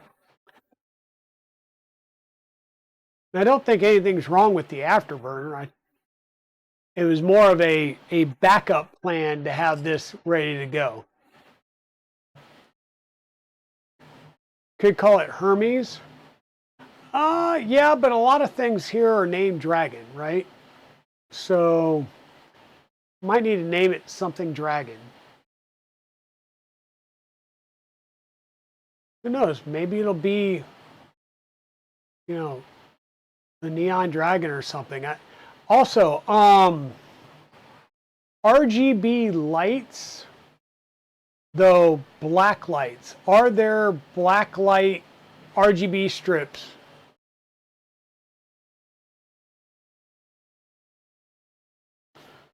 Ooh, there's a Discord DM waiting for me after the stream. Okay. Hey, something finished. All right, so we've got Klipper installed. Now we're going to go to Moonraker. Install Moonraker. Yes. So Klipper's the firmware. Moonraker is the go-between. And Mainsail is the happy interface. Or Fluid Pi if you're, or not Fluid Pi, but Fluid if you're a Fluid person.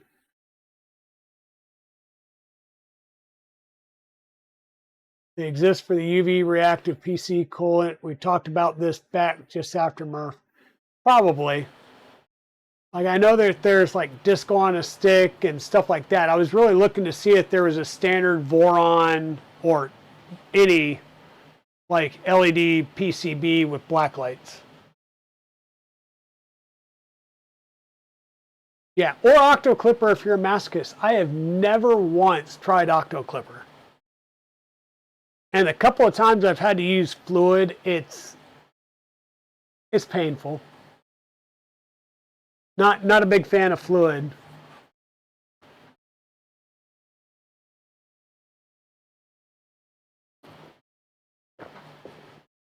Not a big fan of fluid.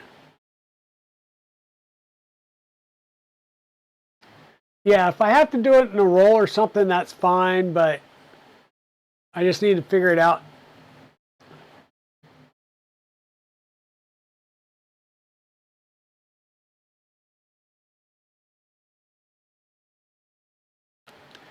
I just need to do some research for it because, once again, our parts are neon magenta as the primary color. So we're going to want to have some black light to kick in and shine on some things here.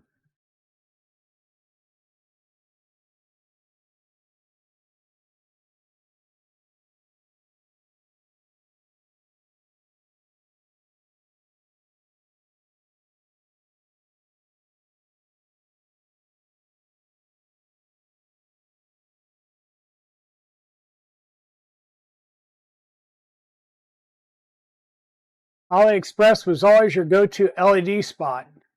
Yeah, probably not so much right now. Dude, I looked at a MeanWell power supply from, who was it? DigiKeys. And I'm like, wow, it's cheaper than KB3D. Rock on. $70 power supply with a $46 tariff. And so I went to KB3D.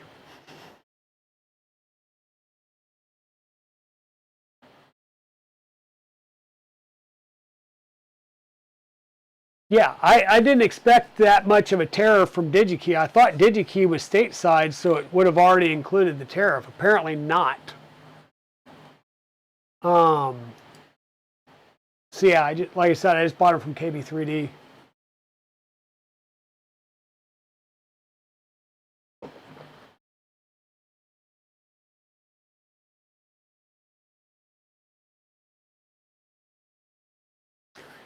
Passing it all, yes, yes. And I'm hearing about that and learning about it a bit.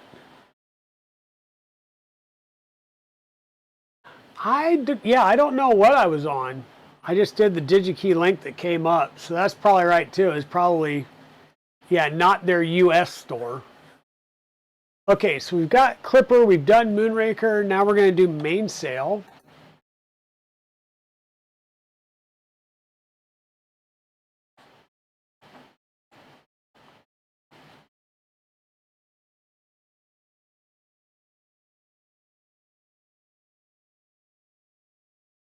The rest of the world thanks you for the tariffs because we are getting discounts to make up sales volumes. Yep.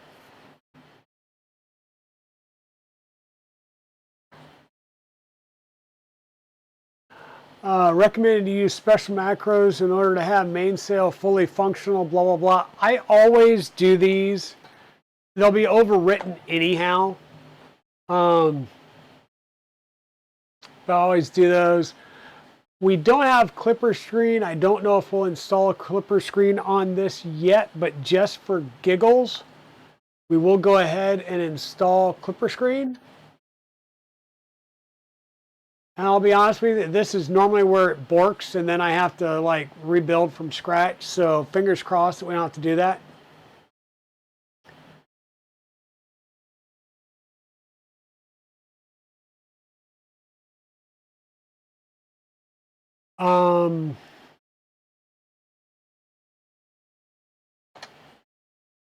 Yeah, you always want it to run as a service.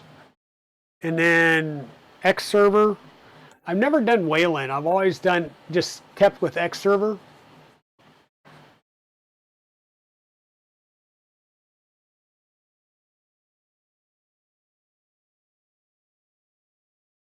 Ah, gotcha. DigiKey will show the tariffs if it's not already in the US. Gotcha. That makes sense as well. That makes sense as well.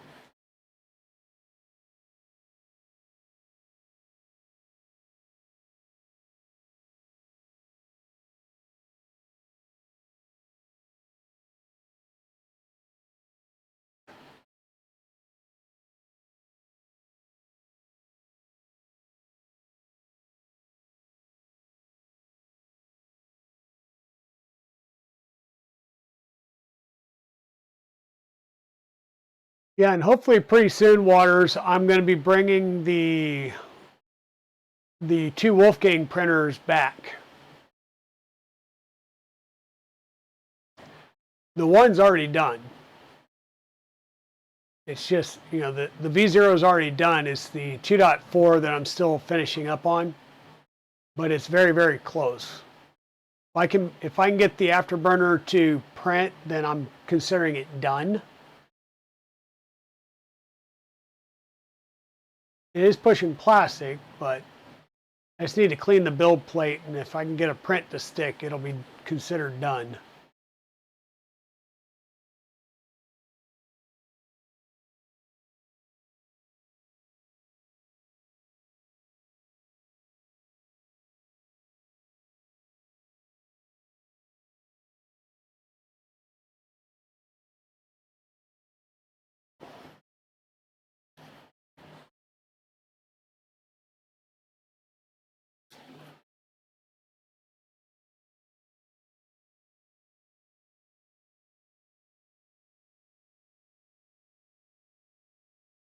Oh, and Waters, I got a package in today.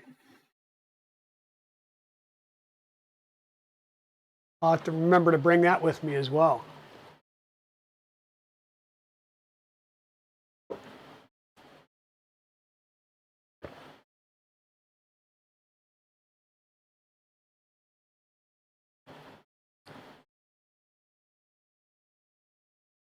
And any more, any word on that tool head we were trying to get?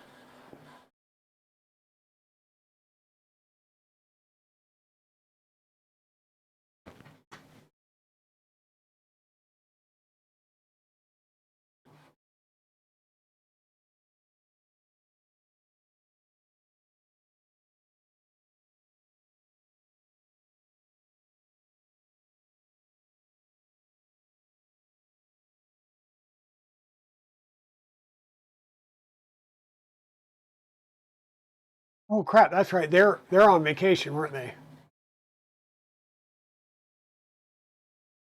Insert joke about showing people your package. Hey, you're just mad because I show other people my package and not just you.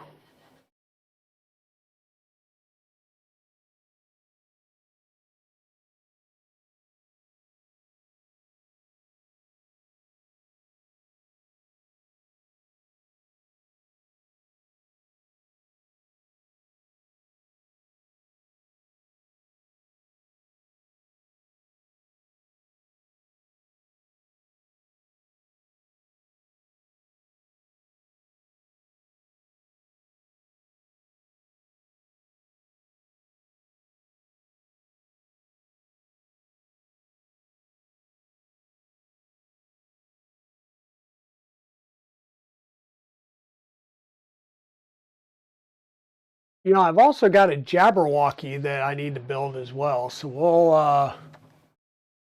we'll maybe print some parts and get a Jabberwocky going. I just got to figure out what we're going to put it on. All about the girth of your package. This is a pretty big package. And there it is, the #1 thing I did not think I would hear on Twitch tonight.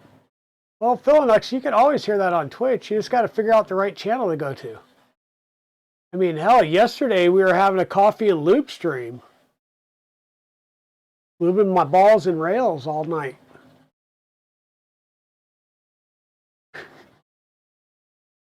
Yeah, that's the standing joke was, you know, coffee. We support Duncan and Black Rifle Coffee Company here. And the lube being, you know, lubing our linear rails and carriages or linear rods and bearings. I did put on gloves. I had gloves on yesterday. Well, one. I had a glove on. Got gloves right here too.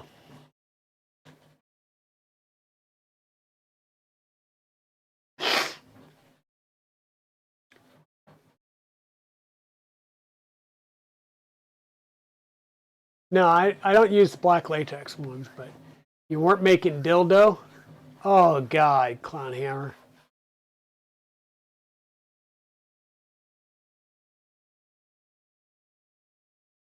Yeah, so I've got a subscription for Black Rifle. And it was funny because the folks down at Ecovate were like, oh, well, we grind beans and make pour overs and blah, blah, blah, blah, blah. So I was like, that's fine. You can do that. I don't want to wait. And I went and grabbed a small Keurig and brought in some coffee pods. And all of a sudden they stopped doing pour overs.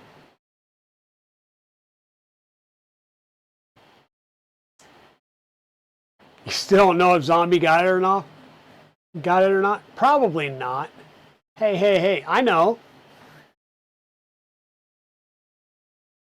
Oh, I know you've got the stuff. I also know that you got lazy as soon as there was a Keurig there.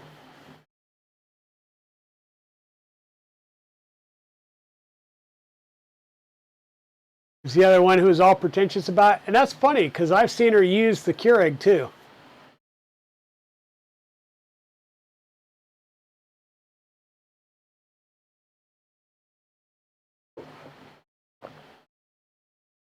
It's funny how that happens.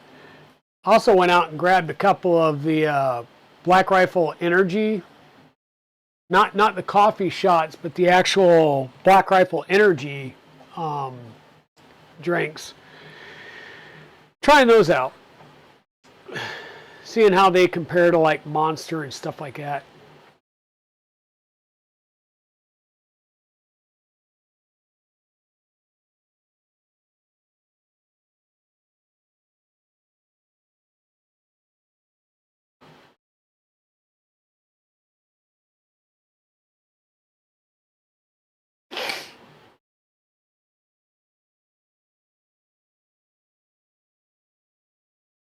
Dildo is for the Z and Z cooking stream. When's that next Z and Z cooking stream, Pezliz?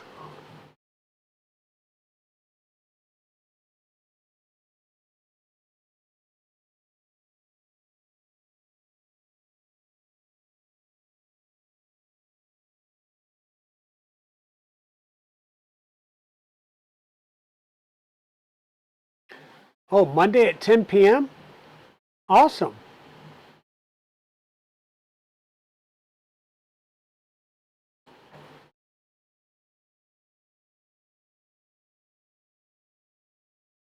Is there, in all seriousness, is there a dill bread recipe or something like that? I mean, I'm assuming that you could do some type of bread recipe with dill and other herbs.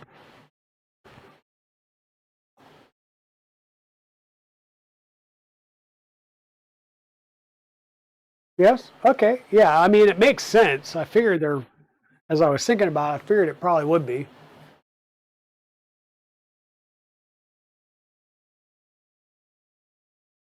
You have a recipe. All right.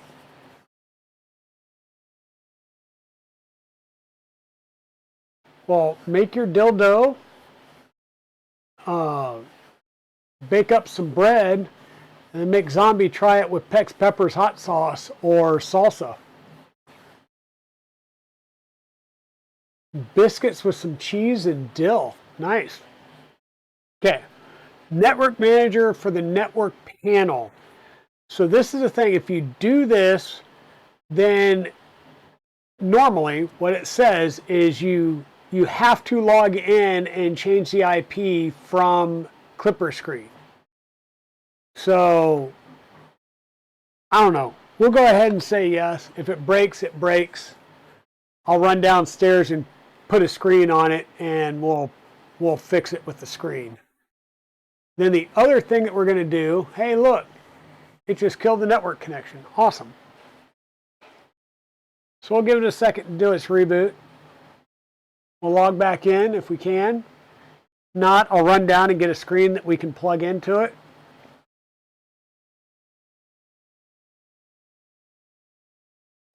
Yeah, don't want to touch that one, Pezliz.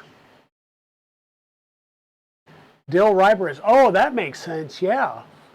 God, I haven't had rye bread in a while.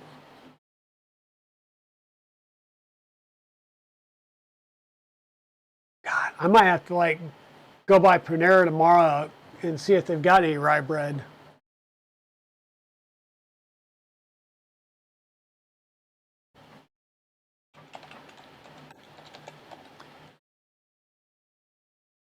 Yay, network still works. Awesome. Go back into Kaya because the other thing I want to do is just look and make sure that everything's there. Yes, Klipper's installed, Moonraker's installed, mainsail's installed, Klipper screen's installed. We're going to go into install, and I want to install Crow's Nest, which is 14.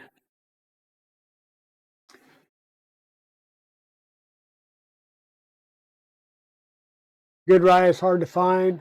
Not in Montreal, yeah.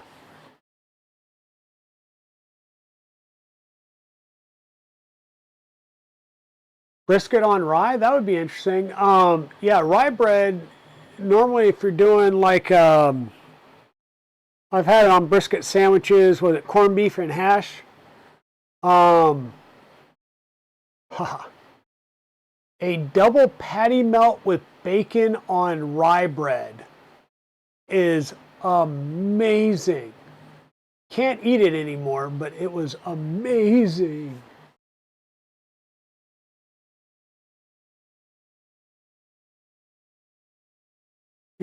Used to run a bowling league on Tuesday nights back in Colorado, and I would get off work and run straight down there, and that's what I'd have for dinner is a double patty melt with bacon on rye bread with fries.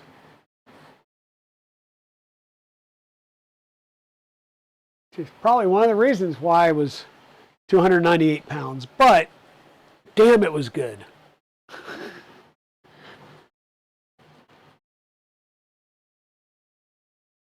You like it with caraway seeds? Interesting. Yes, we'll add the update manager because why not? Reboot now? Nah. We're good. Now we can go back. We'll quit. Awesome. And we should be able to come up here and do, what was it, Big Tree Tech CB2.local.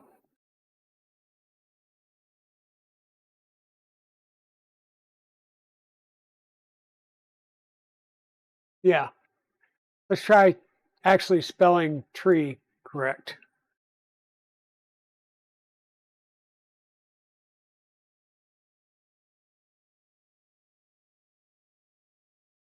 There we go. And we are up. Now we would still need to flash the board to get Klipper onto the board, so we can go through and do that. To do that, we would come over here and look at our, our install instructions over here for the Manta M8P.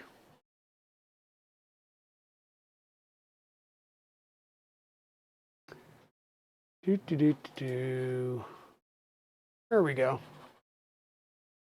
So we're going to need to go into our putty session. We'll scooch that up some. And we're going to CD into Klipper. We're going to make menu config. Enable extra low-level config options. We are a STEM32 board. STEM32G0B1.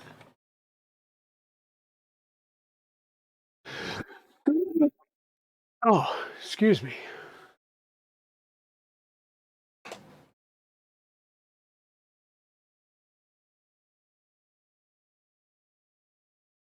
Okay.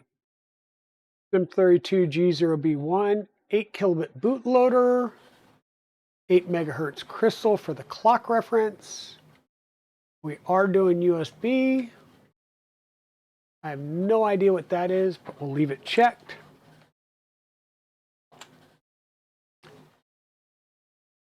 Thank you.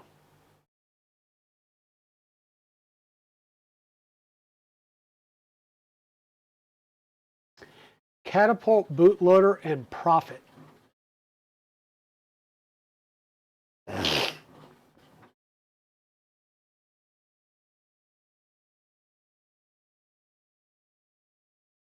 you go, Liz. Pick corned beef on rye with a touch of mustard. Yep, there you go.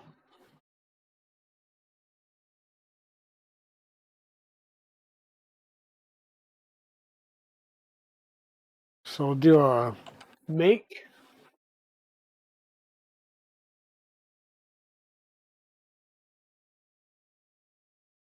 Yeah, I figure they probably do. I mean, if the 1.1 can expose more pens, then they're there. You just have to be able to get to them.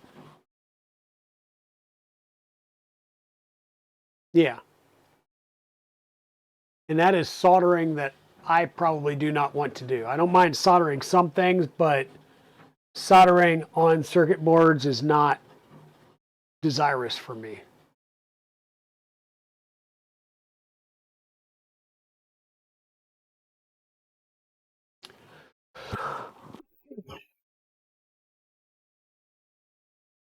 Okay, so that's done. We're going to go into WinSCP.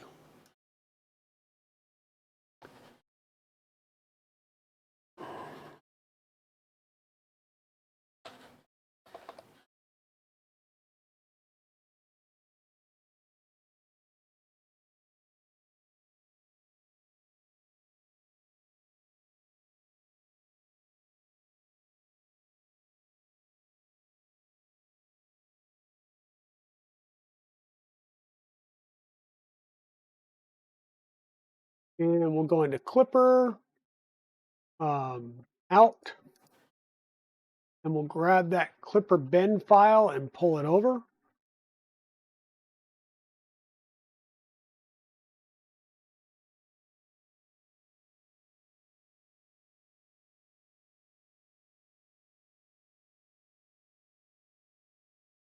Sure, why not?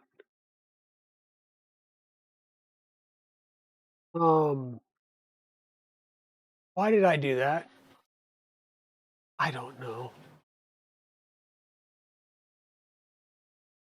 Update using SD card, update using DFU. This is what I needed to do.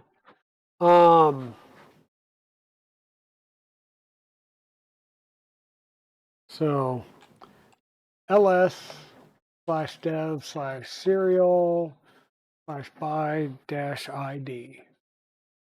And look, there it is. Oh wow, it's already got Klipper on it. Fan-frickin-tastic.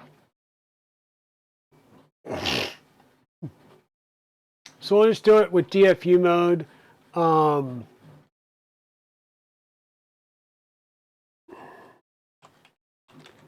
Make flash underscore device equals space /dev/serial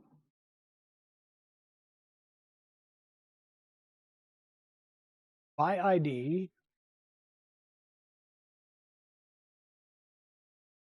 this device name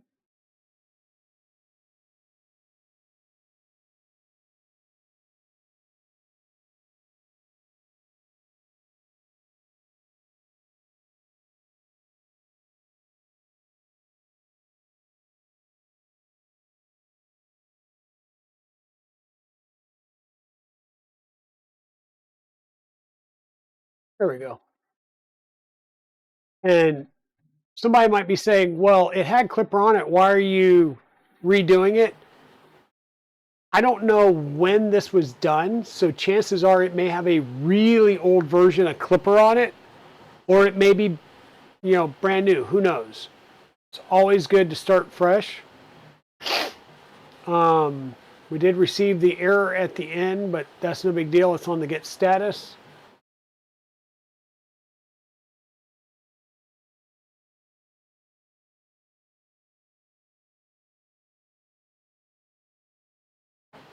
We can pull a generic config down.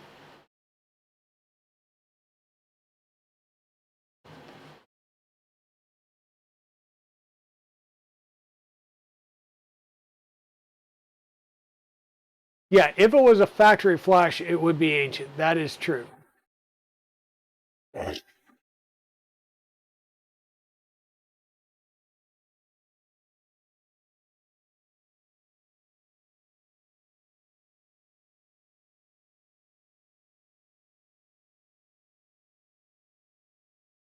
I'm just going to download that raw file.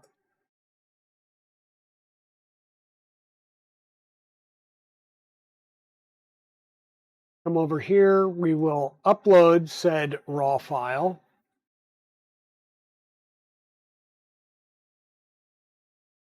Maybe. Downloads.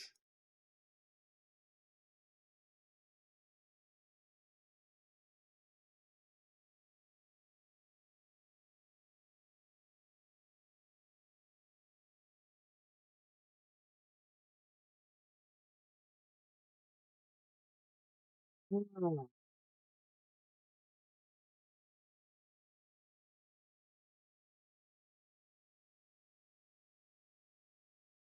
Rename that as printer config. And where, oh, where? I believe it's down at the bottom. MCU, there we go.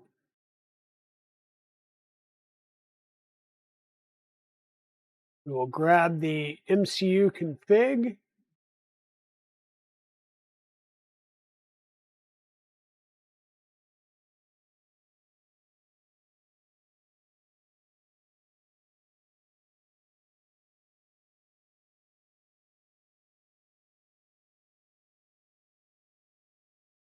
Save and restart. And if it comes up and gives us an ADC error, we're good.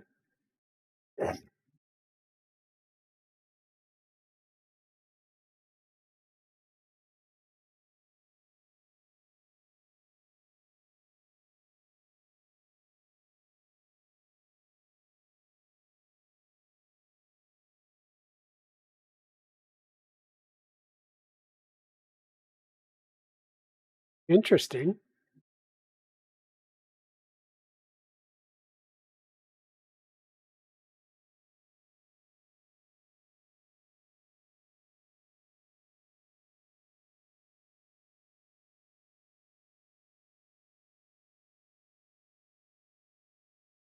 It did.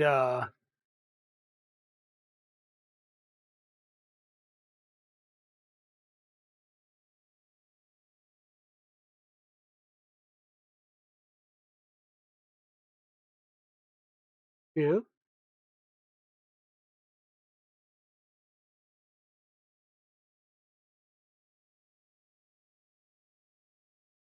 It's interesting that I didn't see the restart command there. There's a whole lot of things that are missing out of this base config that we're going to have to copy and paste some stuff over.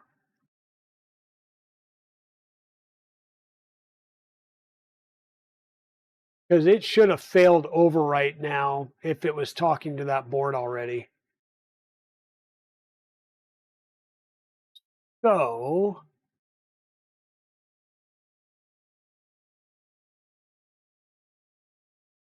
let me think what I want to do.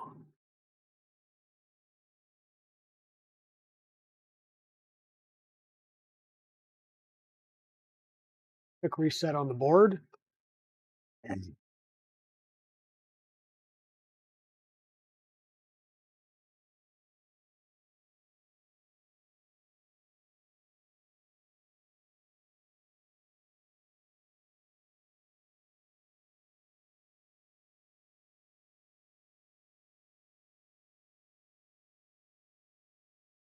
Yeah, I just have a feeling that the base config just needs a lot of TLC.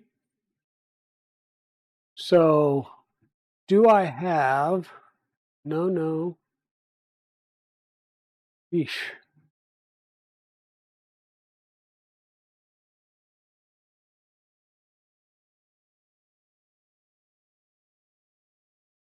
Huh. May actually have to go downstairs and turn on or plug in and turn on Mercury Rising to pull the config off of it. Or do I have,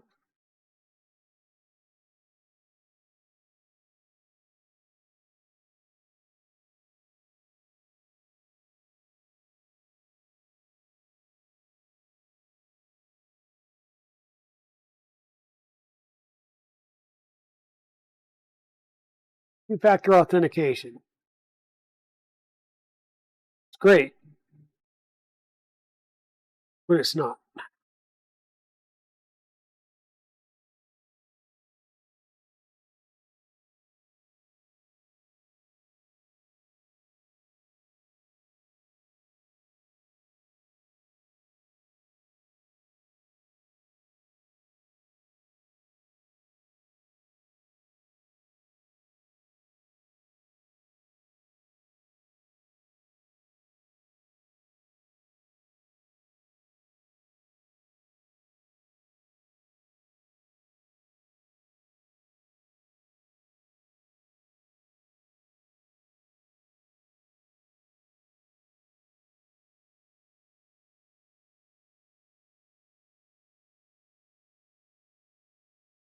So we're going to start doing some copy pasting.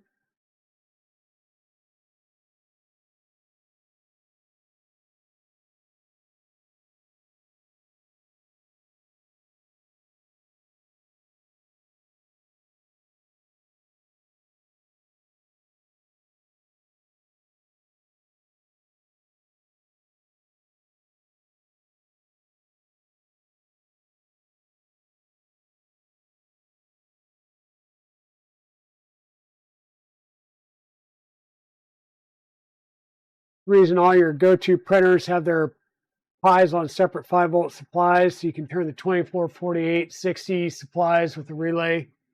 Yep. This is even better because I have the config stored up in the cloud. So what I'm going to do is just do some reordering, rejiggering of some things.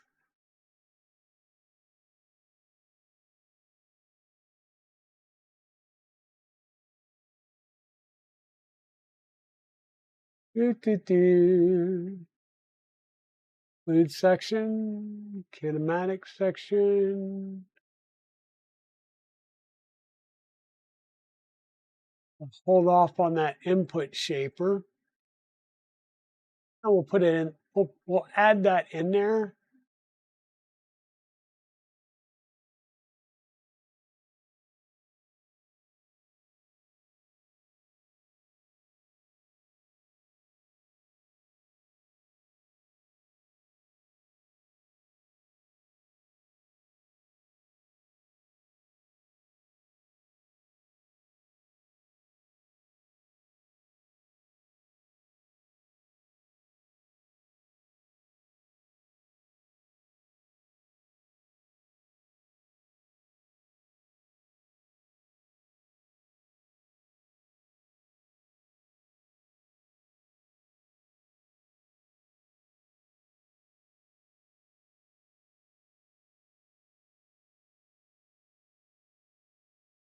All I'm going to do is get some information in here. Things like the input shaper and stuff, I'm just going to comment out for now. Once we get a tool head board on here, we'll update this stuff accordingly based on the particular tool head board that we're going to use. But at least the sections will be here. Current kinematics, that would be same. Input shapers cracked out. That'll go away. Orbiter sensor, we'll keep that in, but we'll comment it out for right now because it's not there. No complain about those two, that's fine.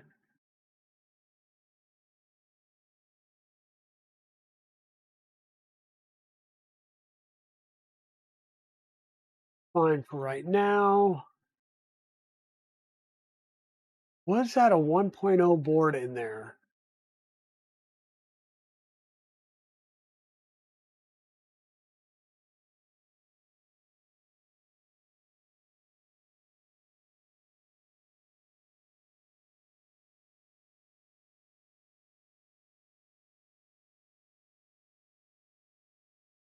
Yeah, we're definitely going to change things up. The plan's going to be installing Beacon and, like I said, running some 48-volt stuff, but I believe that first one was, or this particular Mercury Rising was a Big True Tech Manta M8P version 1 board. So what I'm going to do is look at the motor pinouts, PE2, PB4, PE2, PB4.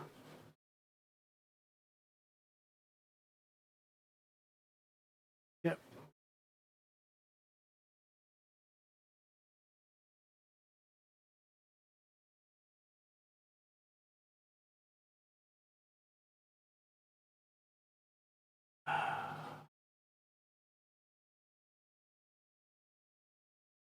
I was going to say, yep, I was going to do that, but I put things on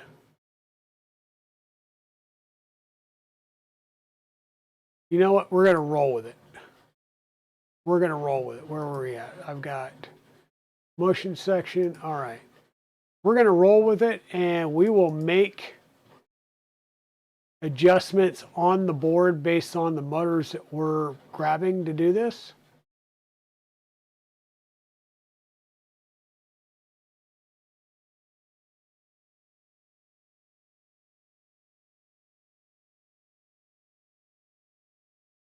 Sensor runout sensor, we didn't have that.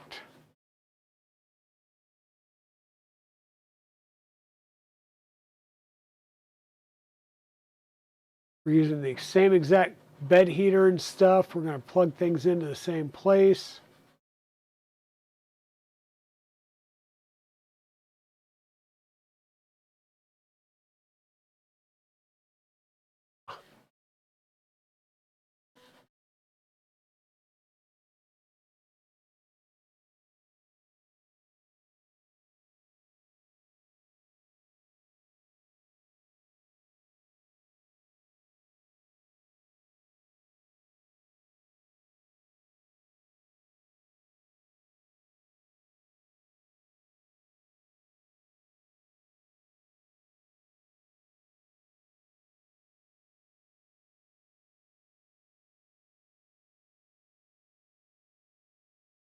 So we're basically just going to do that and see if it barks at us.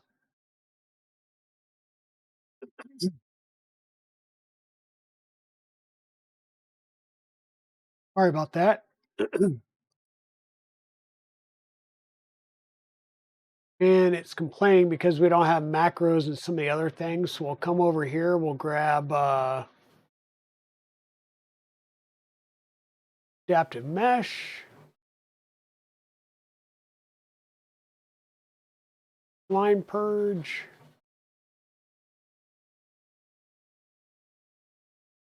macros.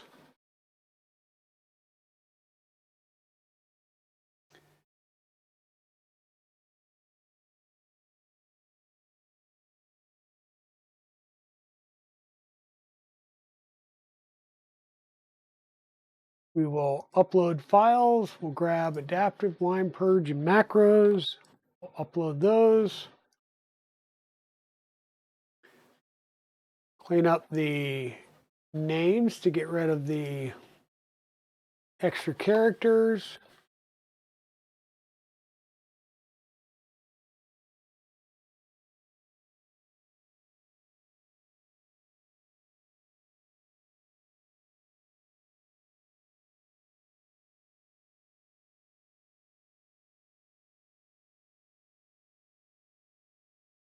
And we will have to go through this and do some things because obviously it doesn't have the tool head board and some of that stuff. So we'll have to do some modification. What I'm hoping is that I can just get some indication that something's still wrong. Yeah, EBB36 is not being found. That's fine because we don't have one installed.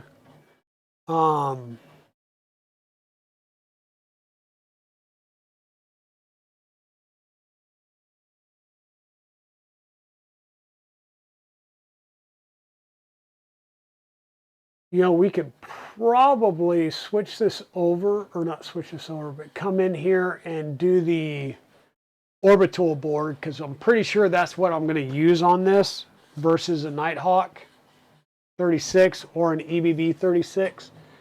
At least to get us started, we'll do the orbital board. So let me pull up.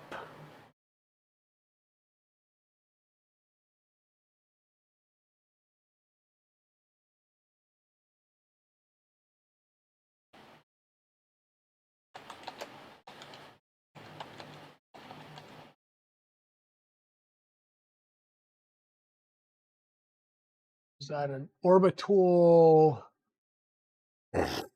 2?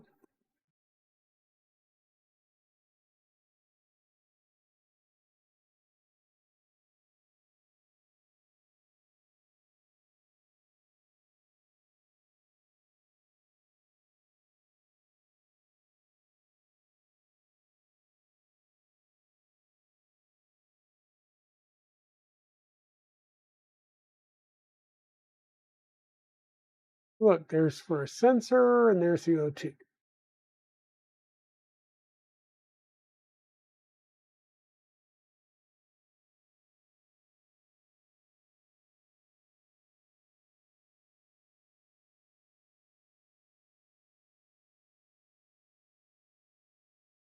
And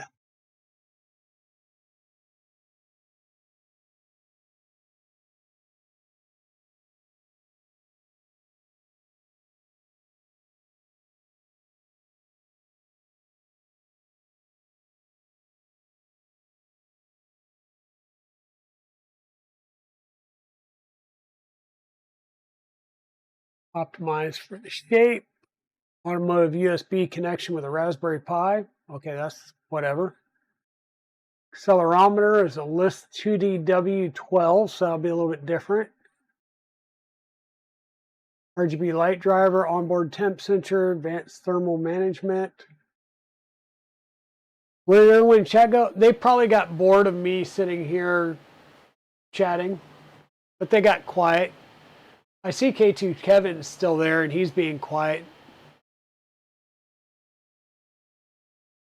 So pinouts, we've got power and USB. We've got a BL touch connector. That's good. The TMC5260T for the extruder motor. The accelerometer, an LED. The hot end connector, RGB. That's good. Thermistor, which is the hot end temp. An X end stop, which would be good because there will be an end stop on this. Reset button, boot button. Hot end fan, part cooling fan. The hot end fan is a 3-pin. Part cooling fan is a 2-pin. The orbiter V2 sensor is the pins that are facing forward. That's good because once I have the sensor in, it should plug directly into it.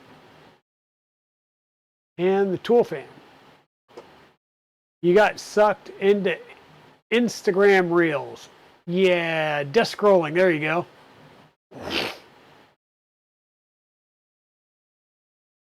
Just watching and ordering some high temp PLA. Cool deal. So the good news is this is going to have everything we need on it.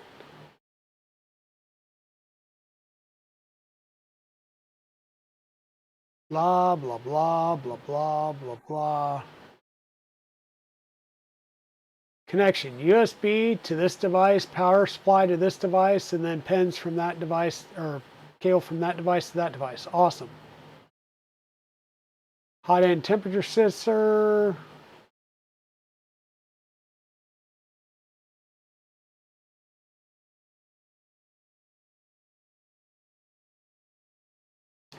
So this is interesting because this is the thing that got me when I installed a Nighthawk 36.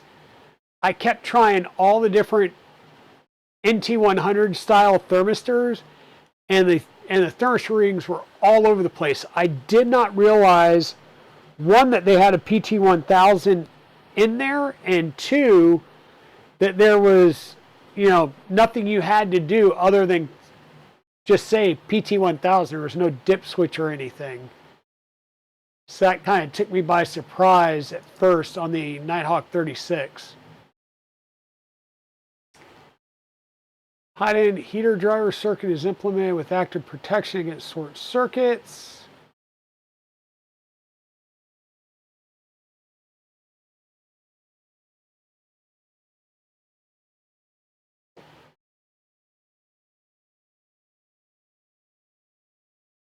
Cool.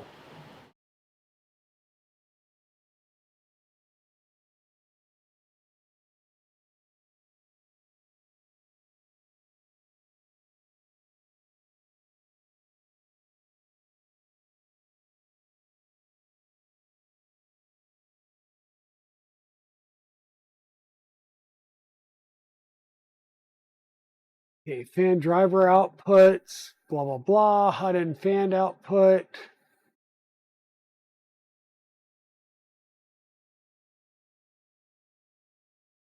So we're going to have to do a bunch of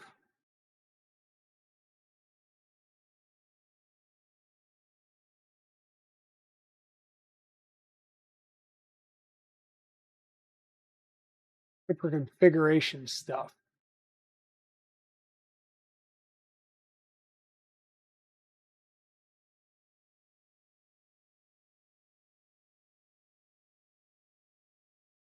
Did you find out refreshing the site day and night?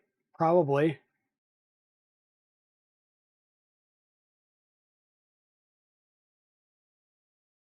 Need to hit them up.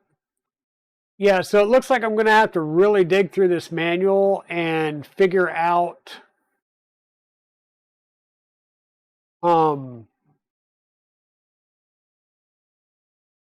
of the configs that we're going to have to do here. Hey, look, microcontroller programming.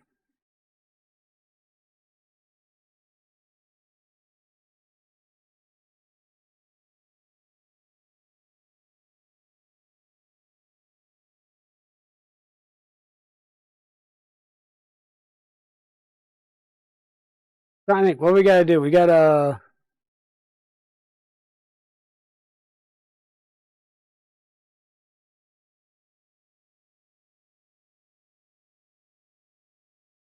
Yeah, I don't know if I'll be able to bench that or not.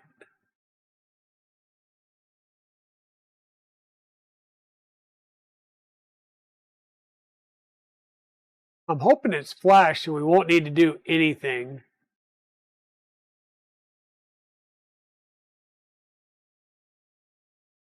$18mm standoffs on the orbiter 2 stepper backside. Print the bracket.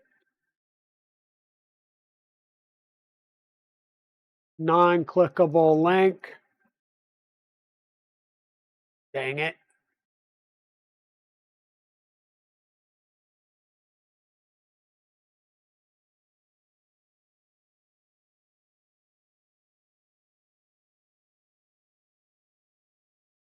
I mean, I'm printing off a tool head bracket anyhow. That will work. If I use an EBB 36 or something, and if I decide to continue and go this way, then I'll print out the specific bracket for it.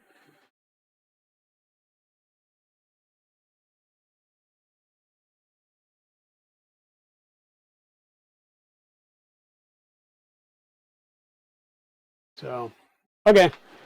Well, folks, it is almost 11 o'clock. I've squirreled enough tonight. Got a late start, squirreled a bit. I think we made good progress. We're to a point where we're getting errors because it's reading our config that I just uploaded. We're going to have to do a lot of work to make this config work because we've made a bunch of changes. But I think we're close enough there where we can make those changes. I've documented this well enough that I should be able to get this updated rather easily, and we'll go that route.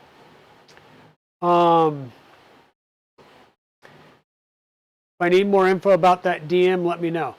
Yeah, when are they out? That's the big thing. When are those boards going to be available? Because if they're available like now, then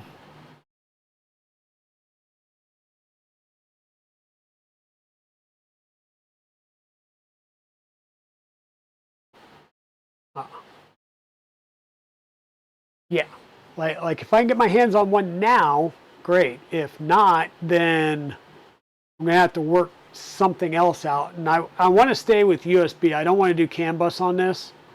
So it's either going to be a Nighthawk 36 or the Orbital, but the Orbital I'll have to run I'll definitely have to run the beacon all the way back. Maybe I keep looking at the Orbital. Maybe I'll just throw the Nighthawk 36 on there, because I'm trying to think. Does the Nighthawk 36? That does not have a USB pass-through on it, does it? I don't think it does. I mean, running an orbiter with the tool, with the filament runout sensor, I love that setup. That setup is amazing. Because it auto loads as soon as the filament's present, and you got that button to unload pretty easily. Doing a, I mean, I've got an LGX Lite. I've got an LGX Pro. I've got other extruders I can put on here and run other boards. But yeah, nod, nod, wink, wink. I'd love to get my hands on one of those, but I don't know what the timeline is or how long it's going to take. So I will wait patiently, and we'll continue this build tomorrow. There will be a stream again tomorrow. We'll continue working on this. We made some progress on the electronics, and by tomorrow, yeah, I'll have all of the tool head parts done, so we'll be able to start building the tool head to the point where we can route the belts. I cannot show you the actual hot end, sorry, but we'll go that route and get stuff done. And yeah, I'll have to decide on which tool board once we get there so we can start cabling everything up. But all right, folks, let me see who we can raid out to. I have no idea. It's a Wednesday night. So let's see who's up and running that I follow that we might be able to figure out. Ooh, Science is up. Kim for the day. Tuner, the Jang. Sam. No. Let's jump over to Science. They're pretty good. They do a lot of science and stuff like that. They're talking about rabbit holes, Jurassic Park themed, stuff like that. So that's good. Yeah, I will be there at a reasonable time. Not sure what your reasonable is, but I know what mine is. So, yep. I'm going to go ahead and get this raid started, folks. Please come with me. Head on over for the raid. Thank you once again, Pez Liz, for raiding into me. Thank you, everybody that followed, everybody that renewed their subscriptions. I appreciate all the love that you guys show to me. And thank you for hanging around as I ramble on. You guys have a great night.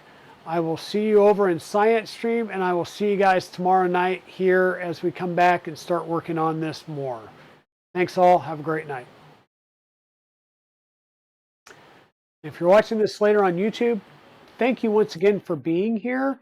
And if you like the content that I do, please feel free to subscribe, like this video, click that bell so you're notified of future videos and future streams. And you're going to be getting a new video suggestion right over here. Thank you much. Have a great day.